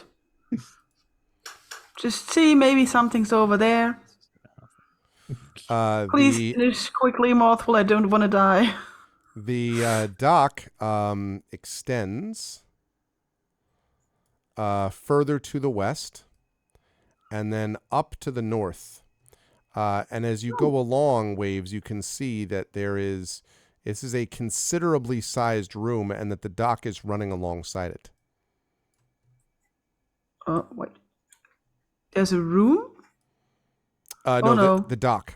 That you're in this room. I mean, like the room you're in now, the sort of cavern area, okay. might be the way to describe it. I whistle towards Brian to make her aware of where I'm going. I do a double take and I listen down this passageway, and then I'm gonna follow Waves just to make sure that they are not on their own. Okay. And I also should say, by the way, let me just make sure I got the location. Silver was just like, Right. well, they're dead. Yep. Sorry. There, Dibs on the sword. Dibs on the sword. you see something kind of floating in the water, Waves, and Brian, you see the same thing as you come up alongside. Right in basically here, and possibly here, and maybe over here. You see something floating below the surface of the water. In fact, in one case, you see what looks like something sticking out of the water. And it looks to be, if you had to guess, a sunken boat, like a sunken rowboat. Not a big boat, a small boat, like, literally a rowboat. But you see a number of them that are all along the docks here. And again, the dock continues to go up here to the northwest. But all of them are sunken. And you certainly know enough about boats, Waves, to know that boats are not supposed to be, sunken. They're supposed to float. Do they look like they were sunken there for centuries with algae growing on them? And no, they do not. Oh. I'm gonna turn to Waves and say, I'm just gonna go and have a quick look. And then I'm going to dive in and have a look to see if I can find out what sunk the boats. Is it were they was there a Navigators cannon? or axes? Okay. So a couple notes. You're not. Are you looking sort of like fairly thoroughly searching the rowboats, or are you just kind of like not glancing, but I mean like looking at them from the outside? It has an effect on what you may or may not find, but also the time it'll take. I'm not going to go inside because are they rowboats that like haven't got a cabin? Right. Yeah, they're right. They're small, like kind of, crew boats that you would use to sort of like, row to a ship from the shore, and then vice versa, getting from the you have rowboats like this that you used to have on your own ship, Brian, that you would use. I'm gonna examine one rowboat to see if I can see the cause of it sinking. You can see as you look at it several large, in fact, massive slashes, like rents in the side of the boat, as if something had grabbed and maybe even snapped these things.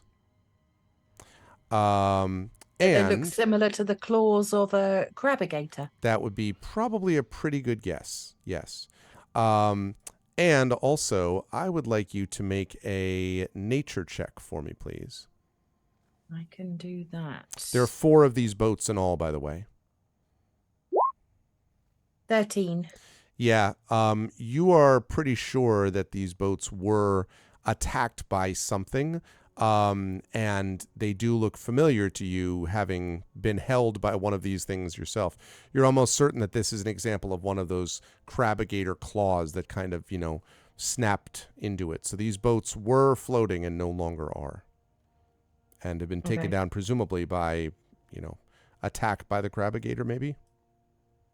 I'm gonna like get out of the water and turn to Waves and say, I think those boats might have been victims of the crabbigator. Did I see any bodies down there? Not, you would have to sort of like go lower, like in the water. You don't see anything obviously floating, but there may have been stuff more submerged, further down at the bottom of the water. Okay, I was looking at the boats really, so I didn't investigate further down. Definitely nothing in the boat. No bodies in the boats, although you didn't extensively search each boat, to see if there are other things there. But no obvious bodies or anything in the boats. Okay. Yeah, I think these were victims of the crabbigators.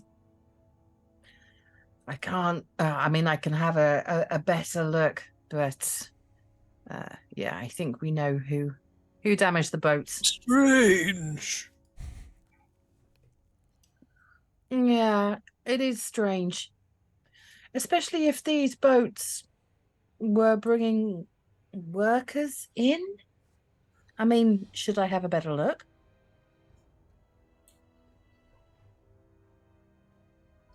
Waves nods.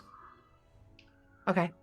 I'm going to go and I'm going to dive back in the water and have a really good look around the boats and also towards the bottom of the water where anything that fell out of the boats when they sank might have, including people. Okay. Yeah. So let's start with that last one first. You're a little troubled that you do not see any bodies down here or floating in the water. Someone has, or something has removed them, or perhaps, consumed them, something, but there are definitely no bodies down here. But you do find one thing that is of interest in one of the boats, a boat which is actually sort of semi kind of floating in a sort of a level-ish area, you might say. And I need you to make an investigation check for me, please. 18. Yeah. You find as you're looking at this, there's like there's sort of like a built-in seat box, so you have the 2 seats where the people would sit on to actually do the rowing. And there's a seat on one of the benches. One of the benches actually opens, and inside it is what seems like a waterproof waterproof container that looks large enough. It has a strap on it, like a shoulder strap, and it looks large enough to hold something. You're not sure what, but it's kind of a long tube almost. Okay, I'm gonna bring it back up to the surface to where Waves is. Okay. And kind of climb out of the water. I found this. It's curious. And then I'm gonna open the box. So when you open, it's really kind of like a tube. You can find inside it 10 crossbow bolts, but remarkably well preserved. They are not swollen from water, and they are the tips of them still seem quite sharp, which seems surprising given what you got them from. Okay.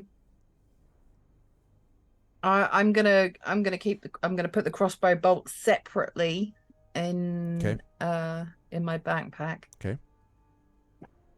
Would like to have a look at the tube to just see if there's like any markings on it, like these crossbow bolts belong to Stephen. Please don't touch. Yeah. or Please something. return to the following address. Go ahead and make an investigation check for me, please.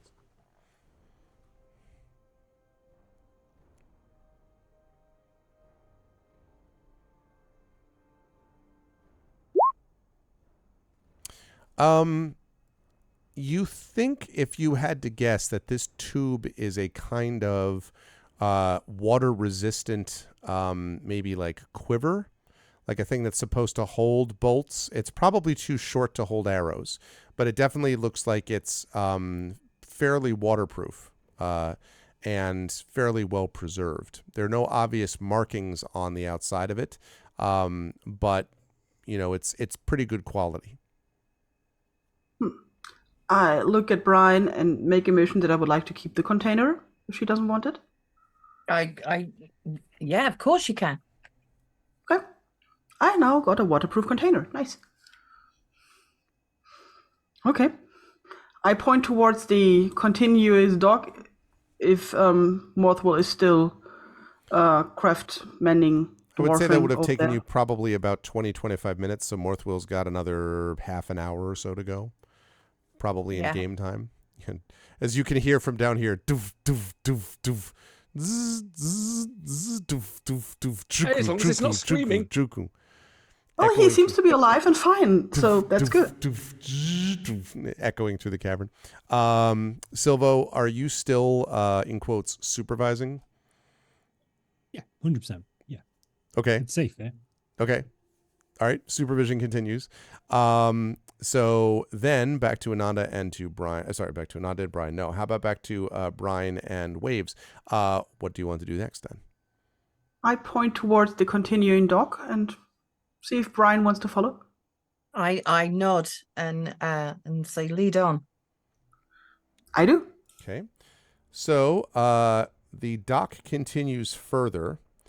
And as you get closer up, you can see that there is a... Let's see if I can just get to that spot. The dock ends at a door. And Door. up this way, if you had to guess, you can hear, Brian, as you get up this close, the sound of the sea. Almost certainly this area here, right down here, this spot right here, you would bet leads out to the ocean proper. I would like to sounds listen like- to the door. Go on. Yep. Please, I can't listen if Brian is still talking, so please, first you. It sounds like the ocean's in that direction. I'm not sure we should be venturing through any doors without Morthwell and Silvo. I nod and listen at the door. Okay. Make a perception check for me, please. Good. 9. It's the waves. They're all very loud here. Okay. Yep. Yeah, you do hear some... You might hear something inside, but it's sort of a little confused, and it's hard to hear over the sound of the lapping waves of this area. I make a shrugging motion towards Brian and step away from the door. Okay. Maybe if we can get the others then. Yeah, I think we need to bring the others before maybe venturing forth. I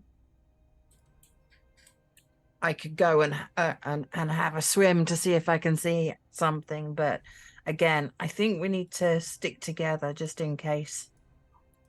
We don't know what's happening in these mines, and I don't know what the fungus is that seems to be infecting these people or these bodies. I don't want to be a victim of that. Yeah.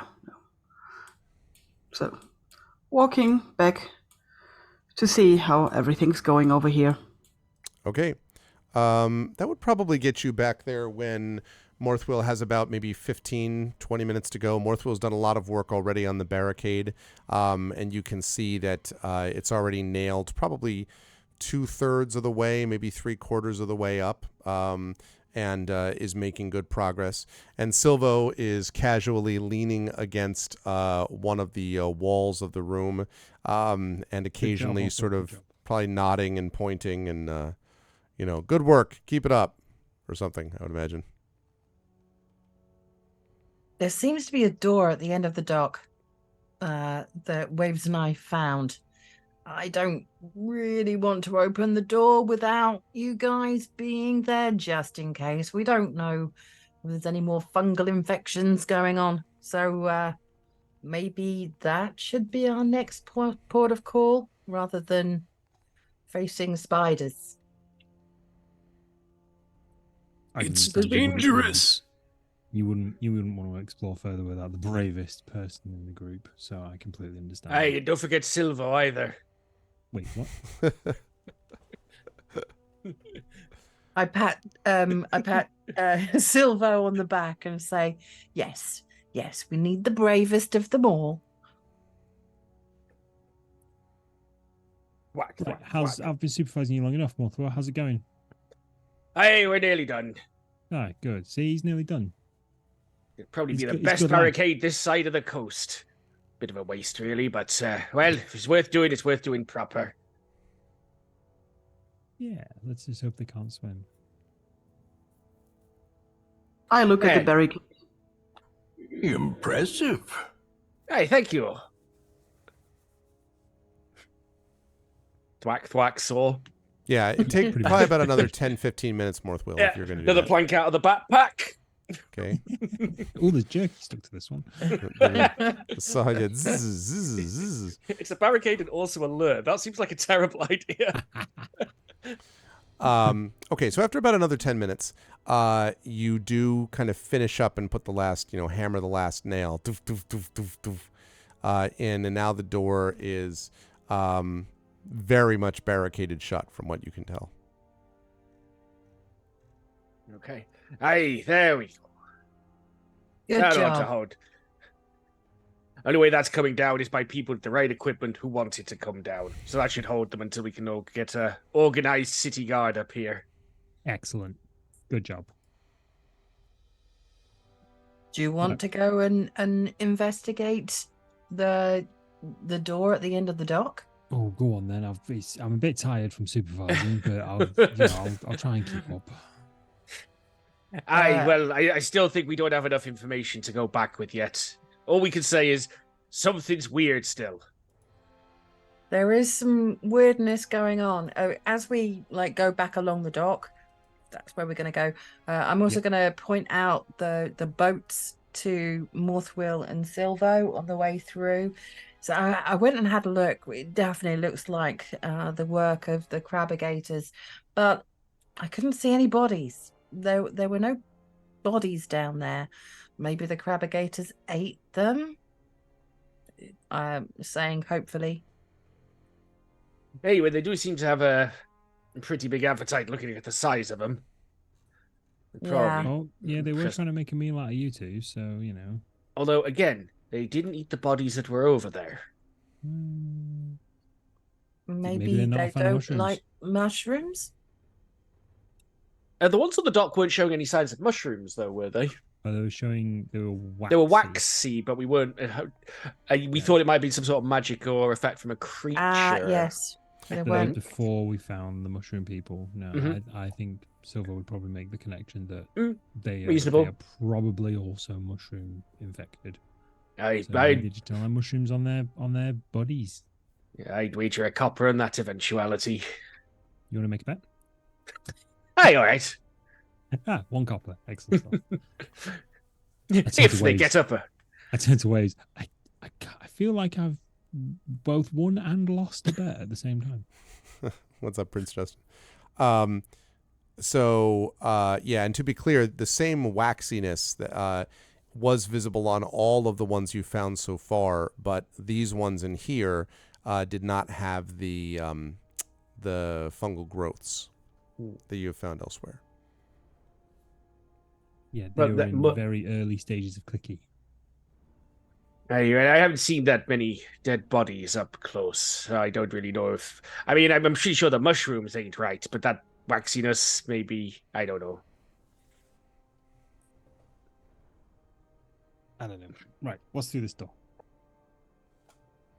Hey, I'll check it to see if it'll explode. I'll step All right, let me bring us all over to here.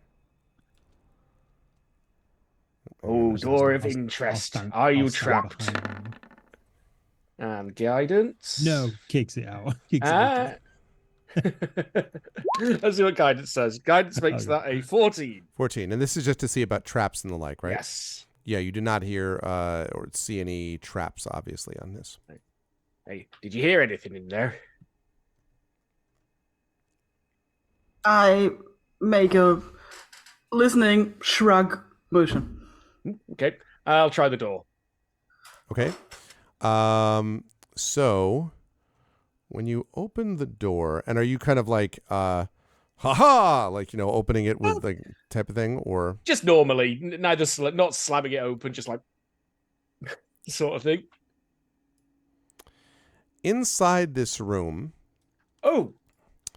you find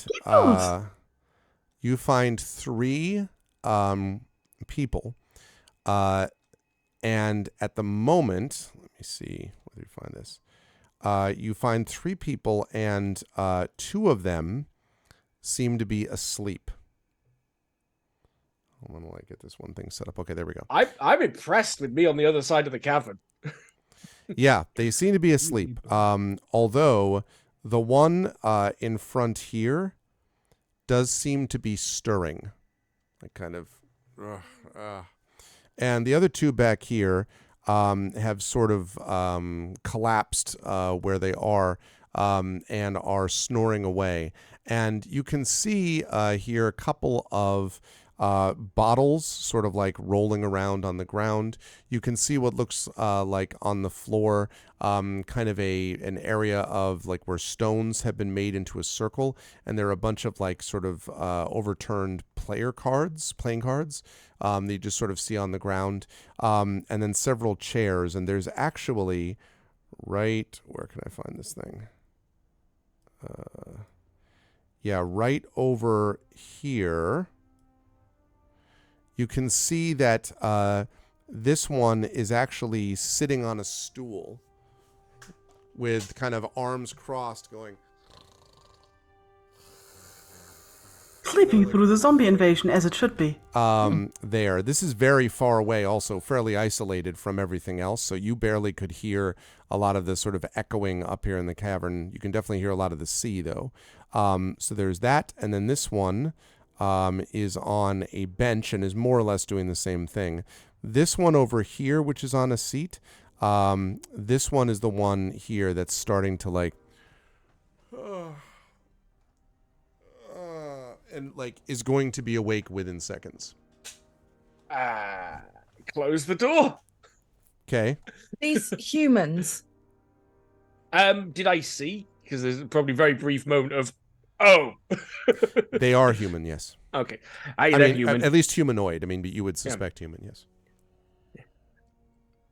Hey, they look like human folk. I'm gonna whisper to Morthwill. Are they Were they dressed like miners? Would I have seen from a glimpse like that? They What did sort of not look like miners. In fact, if you had to guess, Morthwill, these ones had leather armor and swords at their belts. They don't look like miners. They look like... In fact, you might even have seen creatures that looked a little bit like this before. Armor and sword and kind of rough and ready. They look a hell of a lot more like buccaneers than they do like guards. I think they looked a lot like the the buccaneer types I see hanging around the docks. So the more ne'er-do-well types. So they might have answers as to what the hell is going on in this mine. I think you probably speak buccaneer better than I do, Brian. Can you tell me where they were in the room? There's one directly ahead of the door as you go in, and then there's one just to the right, and then there's one in the back corner. And the one in the middle of the three was just waking up. Or stirring. I didn't want to risk finding out. They also seemed possibly drunk. There were some empty bottles, bit of snoring. Don't know how Waves missed that. Yeah, it's fairly loud, actually, when you open it up, Morthwill. It's this one that's stirring, right? Mm-hmm. That's right. Okay. I'm gonna again stage whisper to Morthwill, Waves, and Silvo. We could try and maybe grab the closest one, like cover the mouths, get them out of the room, and maybe question them. I don't know. Could that we we should put really him in just the bag of let holding? I mean, the bag of holding is. I mean, they'll have plenty to eat in there. Well, that depends. If you're going to give him a notepad and pen for your research, probably not. Yeah, who needs Probably air haven't anyway? got time for that. Yeah, just you shove in here. You just say, "Oh God, it's full of meat." What's this book? Waves shakes their head emphatically. They don't think it's a good plan. If we could grab one of them, we could leave. What? One of them's got to have the answers, right? I make a sleeping motion. I make a drinking and sleeping motion. But they know why they're here. They might not know what's happened, but they're here for a reason.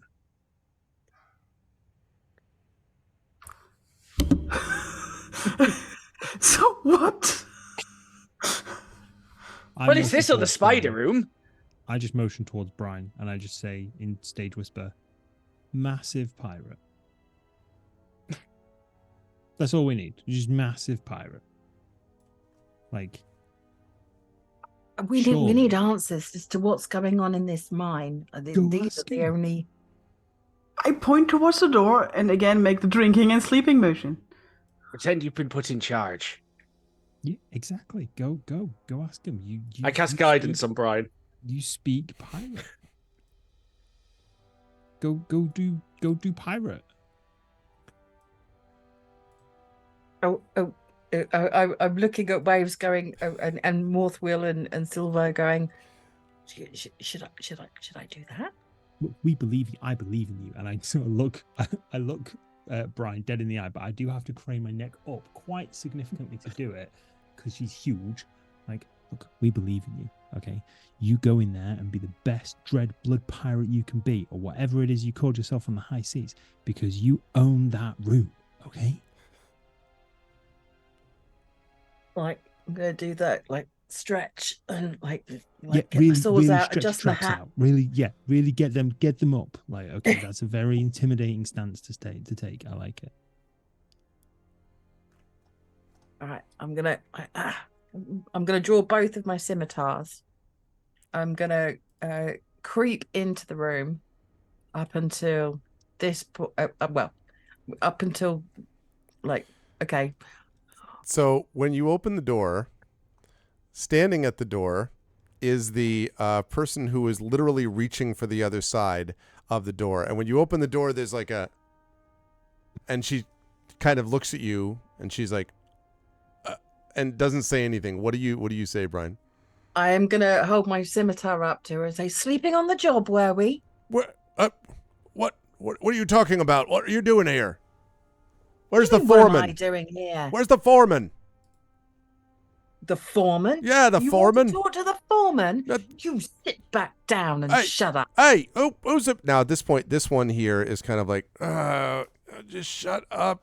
Guests are here, but why? Whoa! And then like sees you and kind of like staggers back, bangs her head against the obviously drunk, or at least hungover. Both of them are. This one here is still snoring away. This one, sort of takes a step back based on what you just said. But the other one now is standing up and has her sword drawn. And it's kind of like, what's going on here? Hey, what's good? Well, this one told me to stand back, and I asked where the foreman was. Oh, and they're all like, they're both sort of looking at you. And this one now is starting to stir up here. I want a situation report right now. What has been going on here? Why do you think it's okay for you to be drinking on the job? We have work to do here. I want an explanation from all of you. But who are you? I take orders from the foreman. You want to know who I am? Yeah.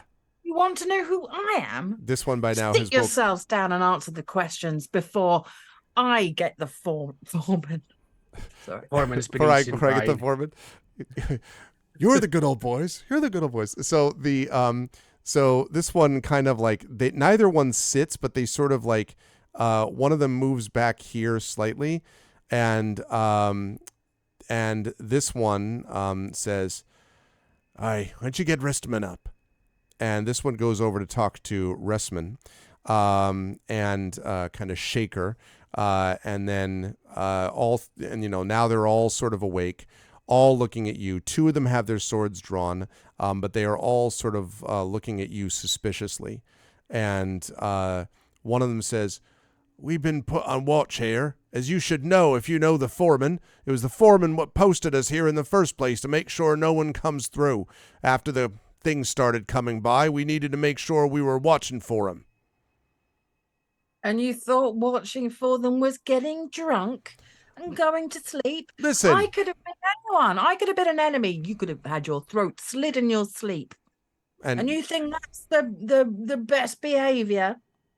Narrows her eyes. I need a deception check from you, Get Brian. the foreman right now. I need a deception check from you, Brian. Don't forget your guidance. Oh, I have guidance as well. Okay. Don't forget, I chat, think we're being inspirations. visited If you by the support on guidance my fairy. channel, inspirations are possible to be used if you want to inspire here. Okay. What do I get for guidance? It's 1d4. Yeah, 1d4. Which is needed. It's true, Prince Justin. You used it at an important time, though.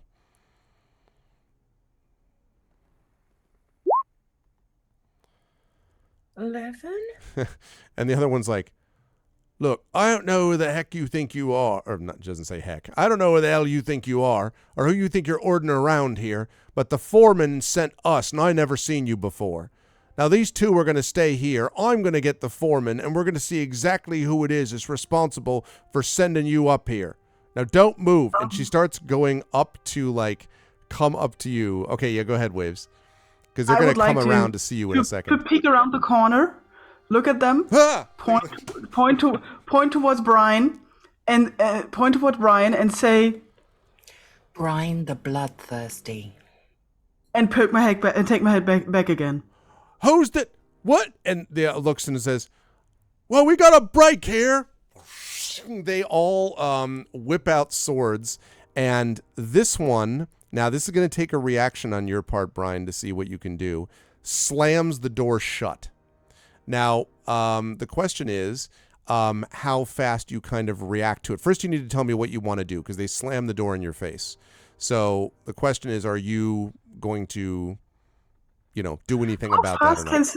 How fast can Mothwill nail it shut? Oh, I don't know. That's a whole other question, I guess.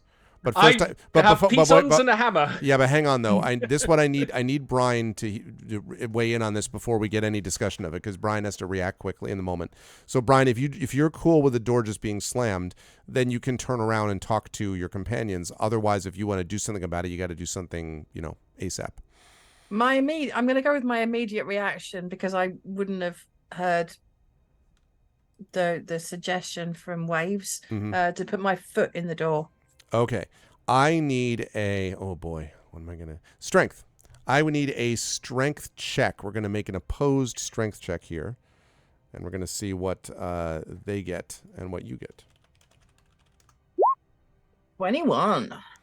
Very nice. Okay. So let me rephrase. They slam the door, or they try to, but you lower your shoulder against it, and they're sort of pushing, and then you kind of slam the door open. These ones fly back a little bit, a step or two, and I need from everybody, and fear not, we will stop in the middle if we have to, but we have initiative that we got to get rolling on this one. The time has come. Excuse me. Humans are always trouble. It's incredible. These Hoping particular we can humans. non-violent this. Mm-hmm. Let's see. Is this the one? Maybe we still can. This could have gone differently. What I had a characteristic being a pirate that I can't remember. It was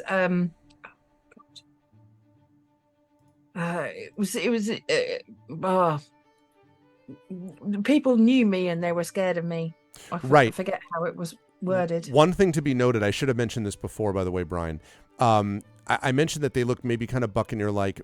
You don't actually recognize them as any pirates that you know, but they definitely are not miners. These people do not look like that's their job, from what you can tell. But they're also not like, I mean, they might be seaworthy. I don't know, but they're not clearly have not spent a whole ton of time, sailing the ocean blue and knowing of you, because you don't recognize them at all. Okay, no, they're cool. Were they, then that whole thing you mentioned, they would have known about that, presumably. In fact, that's happened before, but not in this case. Okay. Right. All right. What have we got here? Let's see. We have got, from Waves, we've got a 7. Okay. Actually, Waves, what's your raw dexterity score? I haven't rolled my initiative yet. 1 second. My raw initiative score is +5. What is it like? Is that like 18 or 18 or what is My dexterity is wait, where is my dexterity? 20. 20. Okay, that's what I want to check. Okay, Morthwill, who is not surprised by any of this. All right. Around. Brian, also not surprised. That's narratively appropriate. Brian was the one who showed up to begin with. And Silvo is not really surprised that much. Okay, pretty good initiative rolls. All right, so there's that, and there is that. Okay, first up is going to be... Oh, sorry, let me put this on the turn order first. Okay, so... Okay, so Waves has got... Actually, let me make this... Sort this... there we go. Except not Oceanus, please. All right, Brian, Morthwill, Silvo, Waves. Lovely. Okay, all right. So first up is going to be Brian. Brian, what would you like to do? Okay. The door is open, right? Yes, the door is open as we speak. Okay. With my scimitars, do they look like they are still suffering the effects of alcohol, or if they kind of sobered up with sobered up a little bit, bursting through the door? Yeah, sobered up a little bit. They may suffer a bit of the experience of alcohol, hangover. They definitely look like they've seen better moments, and they're a bit surprised by the last 15 to 20 seconds of their lives. So, but they don't seem like super incapacitated or anything like that, no. Okay.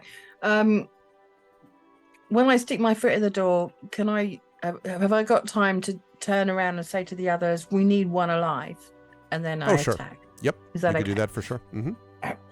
We need one alive. All right, I'm going in with my this one, the one that's directly in front of me. Okay. And then I'm going to do my normal scimitar first. Okay.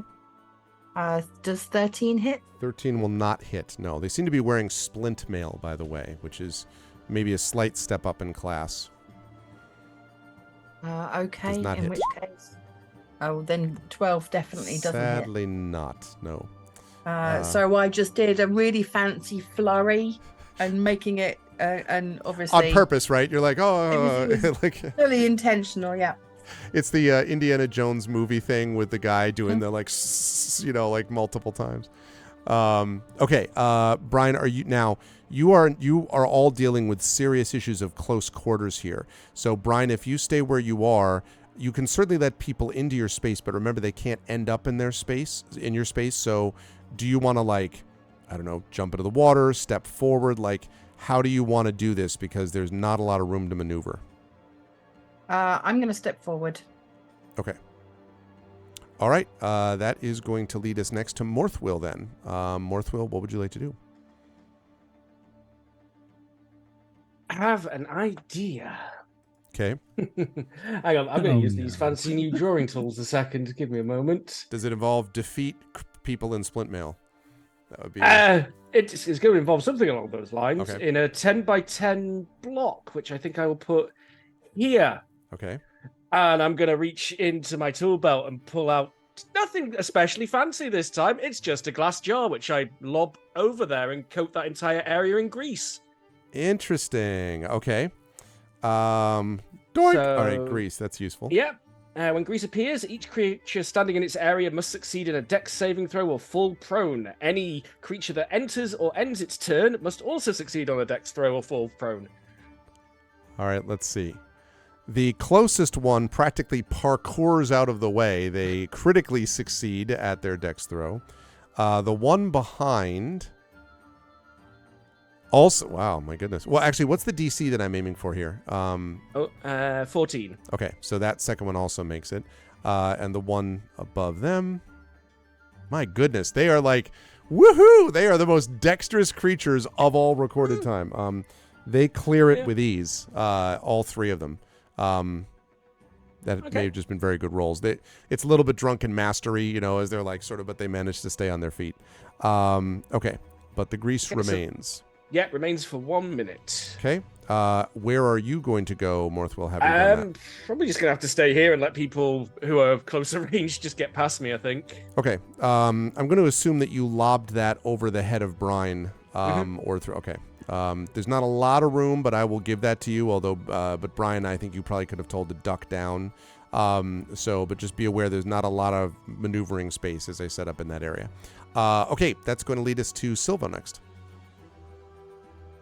Silver has no idea what's going on. All of a sudden, Brian, like, he sort of knows there were potentially people in the room. Yep. And he picked up Brian, and now a fight is happening. So now he's like, oh no, are there also mushroom people in there as well? What's going on? Because he can't do anything. Right after she dramatically said, save one of, we need one of them alive. Like, what alive? Okay. He's just sort of stuck here. He can't really do anything. So I'm just going to shout moral support, I guess. Well, you can, to be clear, you can move through these spaces to get here if you want. Because your companions can allow you to go through because they're your allies. You just can't you can't stop in their space permanently, but you could come here. These are 5 foot, right? So 5, 10, 15, 20.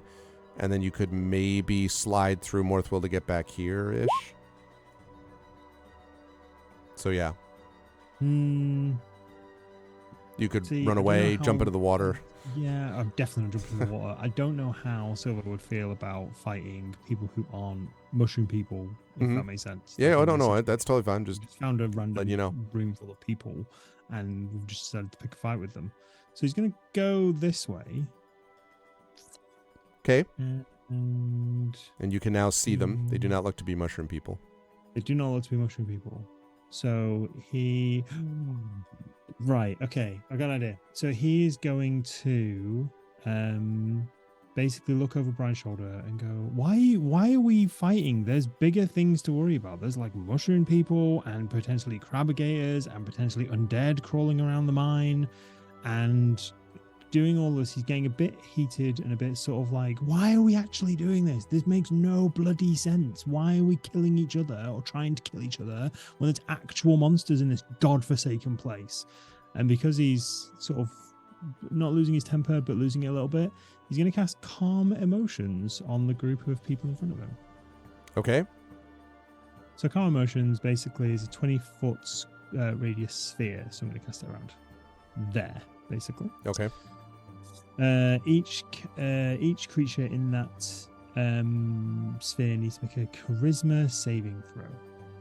Does that include me? I was going to say that. Yeah. I'm just wondering that actually. Each humanoid in a 20-foot sphere centered on a point you choose within range must make a saving throw. A creature can choose to fail the saving throw if they wish. If a creature fails a saving throw, choose one of the following actions. You can suppress any effect causing the target to be charmed or frightened, or alternatively, you can make any target indifferent about creatures of your choice that is hostile towards. Okay, so 5, 10, 15, 20. If I go like here, that'll get the enemies and not Brian. Right? Yes, the issue is line of sight, though. If you look where you are, the only way to get up there would be to essentially switch place. Well, to kind of... this is going to be difficult. The only way... Right now, you have line of sight up to here, right? Yes. The only way... Oh, sorry. I just accidentally moved somebody. Line of sight up to there. The only way to get line of sight to do what you're asking would be for you to switch places with Brian. You can do that. The problem is if you switch places with Brian, then you're going to be up front facing these creatures in the splint mail, unless you, again, pull out of the way. And to do that, you would be moving in and then back out of their range, and that would mean that you'd be inviting an attack of opportunity. So... Okay. As counterproductive as it sounds, I'm still going to cast it. Sorry, Brian. Okay. So... All right. Right. Okay. So, yep, each humanoid in a 20-foot sphere, blah, blah, blah, must make a charisma saving throw. Okay, so they're going to make theirs, so you need to make one as well. That would be a no. Cool. That's a definite no. Okay, let's see. Now, the good news here is that you can make a target indifferent about creatures of your choice that it is hostile toward. But if the target is attacked or harmed by a spell, or if it witnesses any of its friends being harmed. So this will be a little bit of a, order of operations thing, I guess, to see how these things operate. So let's see if they make their saves. It'd be very funny if Brian was the only one who didn't make their save. But good news, the one in back. What's my DC that I'm aiming for, by the way? 14. Okay.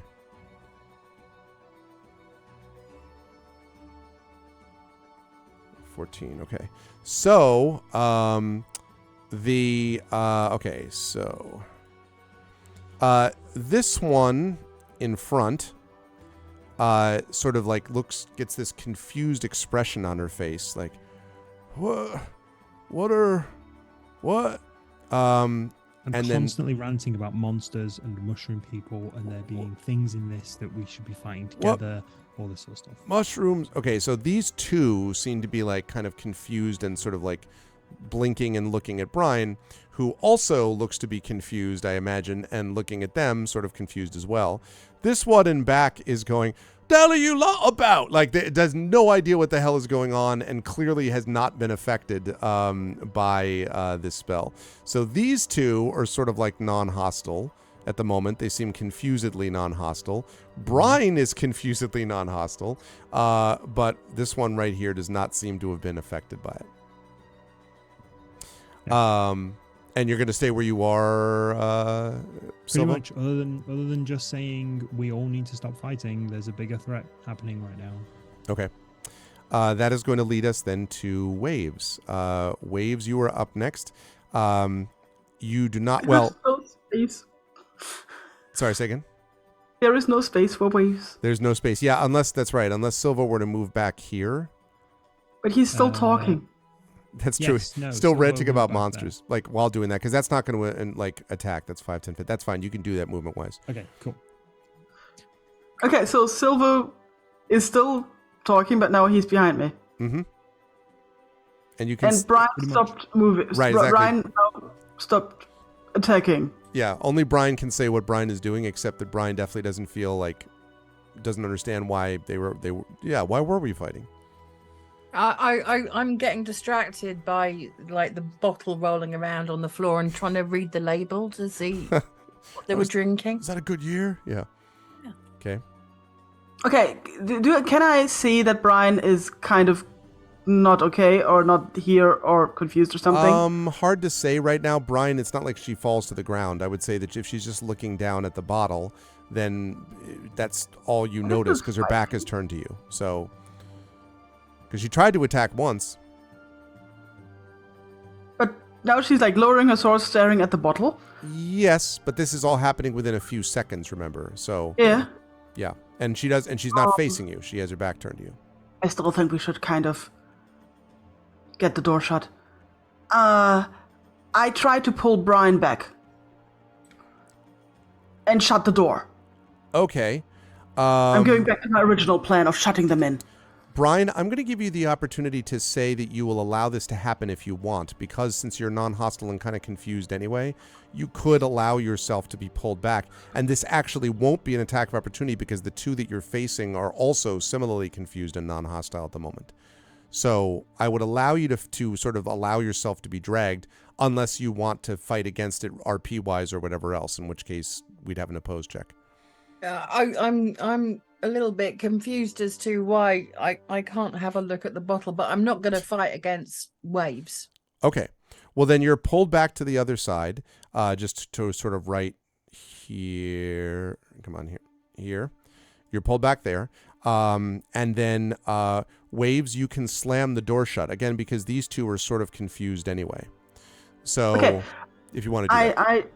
I try to shut the door and I kind of shout at them. Keep your distance. And close the door. Okay. And you can hear sort of loud arguing going on from inside. Like, what are you talking about? We got a report. No, why are we fighting? What do you mean, why are we fighting? Like, there's clearly disagreement going on. And you can hear almost maybe like a scuffle within the room among people. I'm not taking this out of initiative yet because you don't entirely know what's going on in there. But at the moment, none of them have jumped back out of the room yet. And as you are about to go back to the top of the round, you can hear that arguing. They are, by the way, this is their part of their turn. They rolled poorly initiative-wise. As you're about to go back to the top, you can hear sort of I'm telling you, we got to at least get a warning out. And then you hear this from somewhere inside the room. You can hear movement. And then, for the first time, you can hear what sounds like on this side, right here, dong dong, dong dong, dong dong, dong dong, dong dong, an alarm bell being rung loudly and echoing through the cavern as we bring our session to a close. You know, I'm starting to think they might be legitimate guards. At least we didn't kill any of them. True. To be fair, we were fretting about how we were going to get people to come down here with no evidence. Yeah. Now people are going to be coming, and we can show them the evidence. Yep.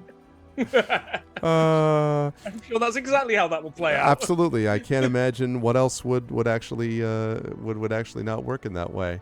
That was tons of fun, and yeah, I hate to stop us in the middle of a combat, but I made a promise we would wrap at 6:50 and then give folks times for their outro, so I'm going to stick to that. And also because this is kind of odd anyway, in that half of the party seems to have a different view about whether we want to have combat or not. And I mean both parties, like including the guards. So this is going to give, I'm actually very curious to see in Discord how this group of players is going to be like, what the hell do we do now exactly? Like figuring out exactly how they want to manage what comes next. It's going to be lovely. I know. How could I stop being during combat? I know. I will start. I'm going to leave that little map up for the moment because I think it's very funny to think about the situation they're in. I will start with the bottom of the column, and I will start with Ananda. Good stuff, Ananda. I think that, and I think you're 100% right. Your pirate, like, let you know who I am, would work if these were buccaneers. But you may recall that I said they looked more buccaneer-like, and they did not look like miners. And it may be that they are not familiar with you because they're not actually pirates. And so you're being like, let me tell you what to do. And they're like, what do you mean tell us what to do? Who the hell's the foreman? So I'm very curious to see how all that's going to come down. And also what's going to happen when you discover that you have had your emotions calmed by Silvo. That's also going to be fun when we actually get to that stage. But it was fun watching that all kind of play out, and I'm looking forward to seeing how more of that happens. How did you feel about today's session? Where will the fine folks find you next? I always love our sessions. I'm really looking forward to the next one. I want to know what they know. Tell me what you know. So much fun as always. Yeah, it always feels like it goes so fast. This one went a little faster, but still. I know me does it every time we play. It's like, we'll do it again soon. I really, really enjoyed today's session as always. People can find me over on my own channel. I am currently playing some Skyrim and some Baldur's Gate 3. Also, I'm possibly throwing in another cooking stream either this week or next week. So that should be fun. But yeah, I can't wait to play this again. But yeah, thanks ever so much for the session. I really, really enjoyed it. It's going to be great stuff. Thanks, Ananda. Always a pleasure. Moving right on up the line, Mike's. I cannot wait to hear how Silvo explains the whole calm emotions thing. That was funny. That plus the quote supervision of Morthwill was funny. And it is interesting because there was this whole like separation between mushroom people and humans, and like what is all this about and all that. And it's going to be very fun to me to see Silvo kind of coming to terms with the rest of the party, but also with himself about what he thinks might be happening in this mine and how he's going to report it and address it, and how he can maybe convince the party to do the same thing. So there's a lot of questions about what Silvo is going to do next under what circumstances, I think. How did you feel about today's session? Where will the fine folks find you next? I, as always, adored this session. I think it's been really, really fun. I echo what Ananda said. It's gone way too quick. I gotta admit, it's gone really, really fast. Silvo just doesn't. There's actual like living, breathing people in the mine, and there hasn't been at all. So he's just like, well, maybe they don't know what's happened. Like this could be a horrible circumstance. Like he remembers the guard in the haunted manor. So he's just like, I don't want to kill people if I don't have to. If I can talk my way out of it, he's a good talker. So if I can talk my way out of it, he'll try and do that. So, But sometimes it may happen like that. It may not happen like that. So the whole calm emotions thing, he didn't exactly plan for that to happen, but that I like to think sort of happened because he was so adamant as to not getting into a scuffle with these people. But we'll see what happens next time. We'll see how we untie this particular bundle of string somehow. I'm not quite sure how we're going to do it, but I'm excited to see it. But as far as I go, you can find me here tomorrow, in fact, on the GOG.com channel, where I'm going to be continuing my playthrough of Layers of Fear, the 2023 edition. And if you like horror games, or you like my face or voice or anything like that, you can find me on my channel, twitch.tv/peripheral mike, on Friday, where I'll be playing Phasmophobia, officially the worst horror game but best detective game ever made. And that's pretty much me. Good stuff, Mike. Always a pleasure. Good work today. Also good work as always from Darksaber2K and from Morthwill. I loved a couple of the things, these sort of little details of just walking up, stabbing Waves through the chest with a healing potion. But I mean, that's the way it sounded. You're just like, I walk up and slam, and then making the barricade. And I continue to love the little details about the artificer versions of these spells, like the glass jar. And I think you've done a wonderful job leaning into that and making stuff that feels flavored the way you would want Morthwheel, an artificer to be operating in this regard. And also, I'm going to be curious to see what your reaction would be to this, because you also don't want to just like go around randomly killing people. That wasn't Brian's intention either, but it may just be a very bad misunderstanding that everyone needs to figure out. But how does one do that when everyone's drunk, hungover, and there are mushroom people roaming around? Like there's a lot of stress, is what I'm saying. And I'm going to be curious to see how Morthwheel manages that over the next couple of combat rounds leading into the rest of the game after that. How did you feel about today's session where we'll define? Oh, and also, of course, putting a bunch of stuff in the bag of holding like a bunch of jerky was also funny. Where will the fine folks find you next, and how did you feel about the game today? Well, the game was hilarious. I mean, I've now joined the limitless list of players who have acquired a bag of holding and immediately tried to stuff half the game world into it. Yes. To be clear, you have to fit them into the opening of the bag. So this whole, let me just put a person in it. I'm like, are you going to put their shoulder? Like how, anyway. Well, you can cut bits off them. Of the people? Lovely. Tremendous. Well, Morthwheel would never do that. Yeah, but, no. This is Darksaber right now. but yeah, it's been a lot of fun. I do really love how the Artificer fires my imagination for how the spell work as someone who copies the magic's notes but changes it to look like their own work. Yep. So yeah, Barricade could be interesting.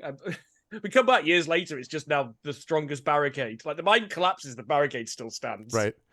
I have this image of you running back up to it and someone being like, that's our flood protection area. It's the only place safe in the entire mine. You're just like, oh. Made a thing. Yeah. But as for me, I'll be right here tomorrow, right after Mike, in fact, on Wednesday, doing some Fallout 2. Because, played it yesterday, loved it, want to play it some more because I've done the run where you get the end game armor at level 1, so it's just going to be crazy overpowered, just enjoying the game without getting stressed out by the combat, which is a great way to experience Fallout 2. Good stuff, and also happy streamiversary as well, Saber. Thank you very much. Good stuff today. Last but certainly not least, Pyron, also fun stuff today from Waves.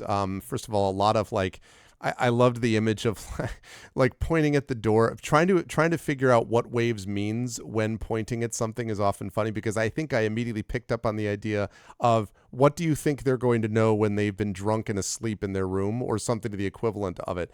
But everyone's just kind of like, no, it'll be fine or whatever. And then you're pulling.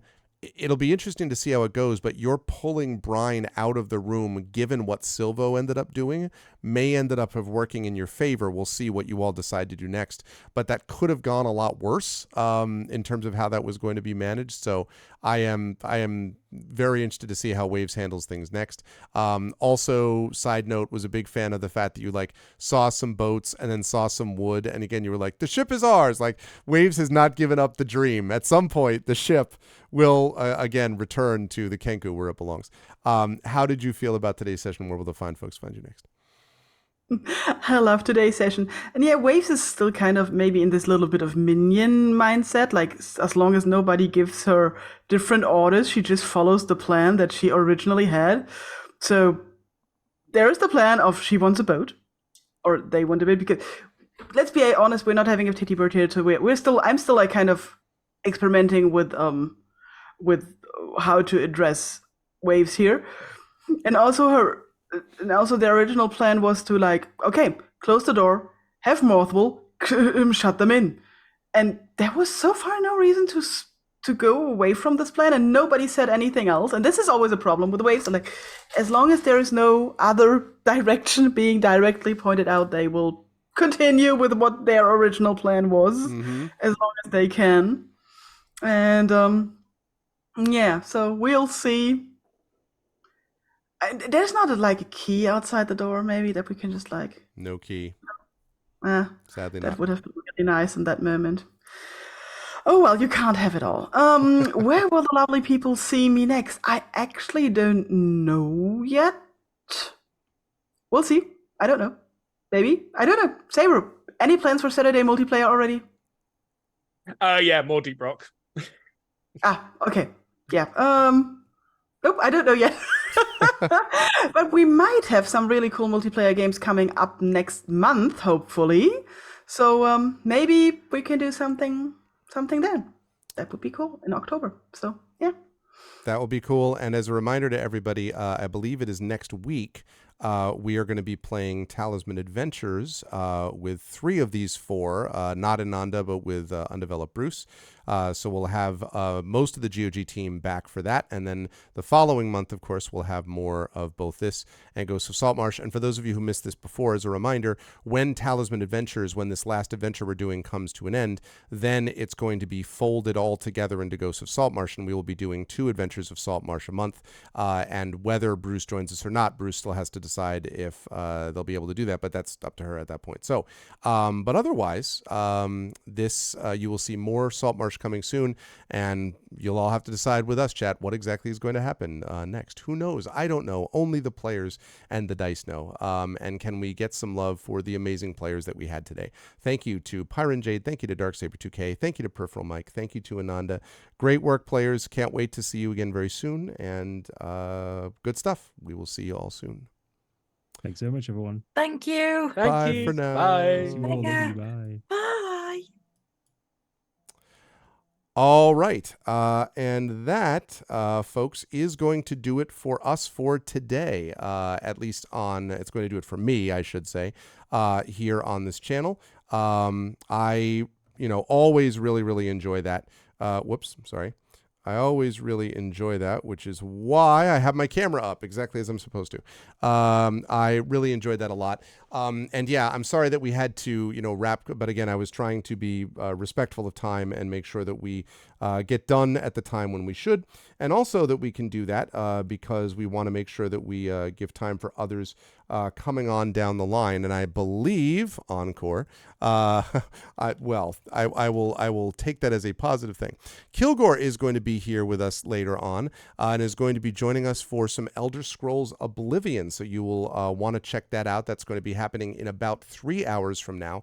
In about 2 hours from now, I will be on my channel with my amazing voiceover team, the Our Vocalists, who are going to be with me playing some more Apollo Justice Ace Attorney. So you'll definitely want to be here for that. If you have not already seen Apollo Justice, it's worth seeing. And if you have not already seen Apollo Justice Ace Attorney with my incredible voice team of Zach Clay, of KP, of Rem Alternus, and of our newest member, Indy Jordan Gonzalez, you definitely don't want to miss this. It's a ton of fun. And it's going to be at 9 p.m. Eastern on my channel. So you can pop over there at 9 p.m. Eastern and check that out. And then at 10 p.m., you can either split screen it and watch Kilgore, or you can Pile of Justice, or you can head back over to this channel to be able to watch Kilgore with some Oblivion. So that's the deal with that. Otherwise, as I say, more Talisman Adventures on Pen and Pixels next week at 4:15 p.m. Eastern. And then the week after that is going to be the continuation of the DLC that I started last time, Solasta, A Palace of Ice, as we continue that DLC on Pen and Pixels now that I've started that. So it's going to be awesome. Yes, multi-Twitch is exactly the way to go. If you like what you saw and heard today, please follow the channel. Please make sure to check out as well and subscribe to us here on the GOG Comms Twitch channel. And please consider clicking through and checking out our individual channels because we have our own Patreons and subsystems and stuff like that as well. And most important, thank you all for being here as we wrap up episode 390 of Pen and Pixels. I'll be back with 391. And again, I'll be back on my channel tonight at 9 p.m. Eastern for the awesomeness known as Apollo Justice Ace Attorney. Until then, thanks everyone for being here. Thank you all for being awesome. And I will catch all you folks either on my channel or right back here next week for more Pen and Pixels. Until then, everyone, please be good to each other. And I'll catch y'all soon. Bye for now.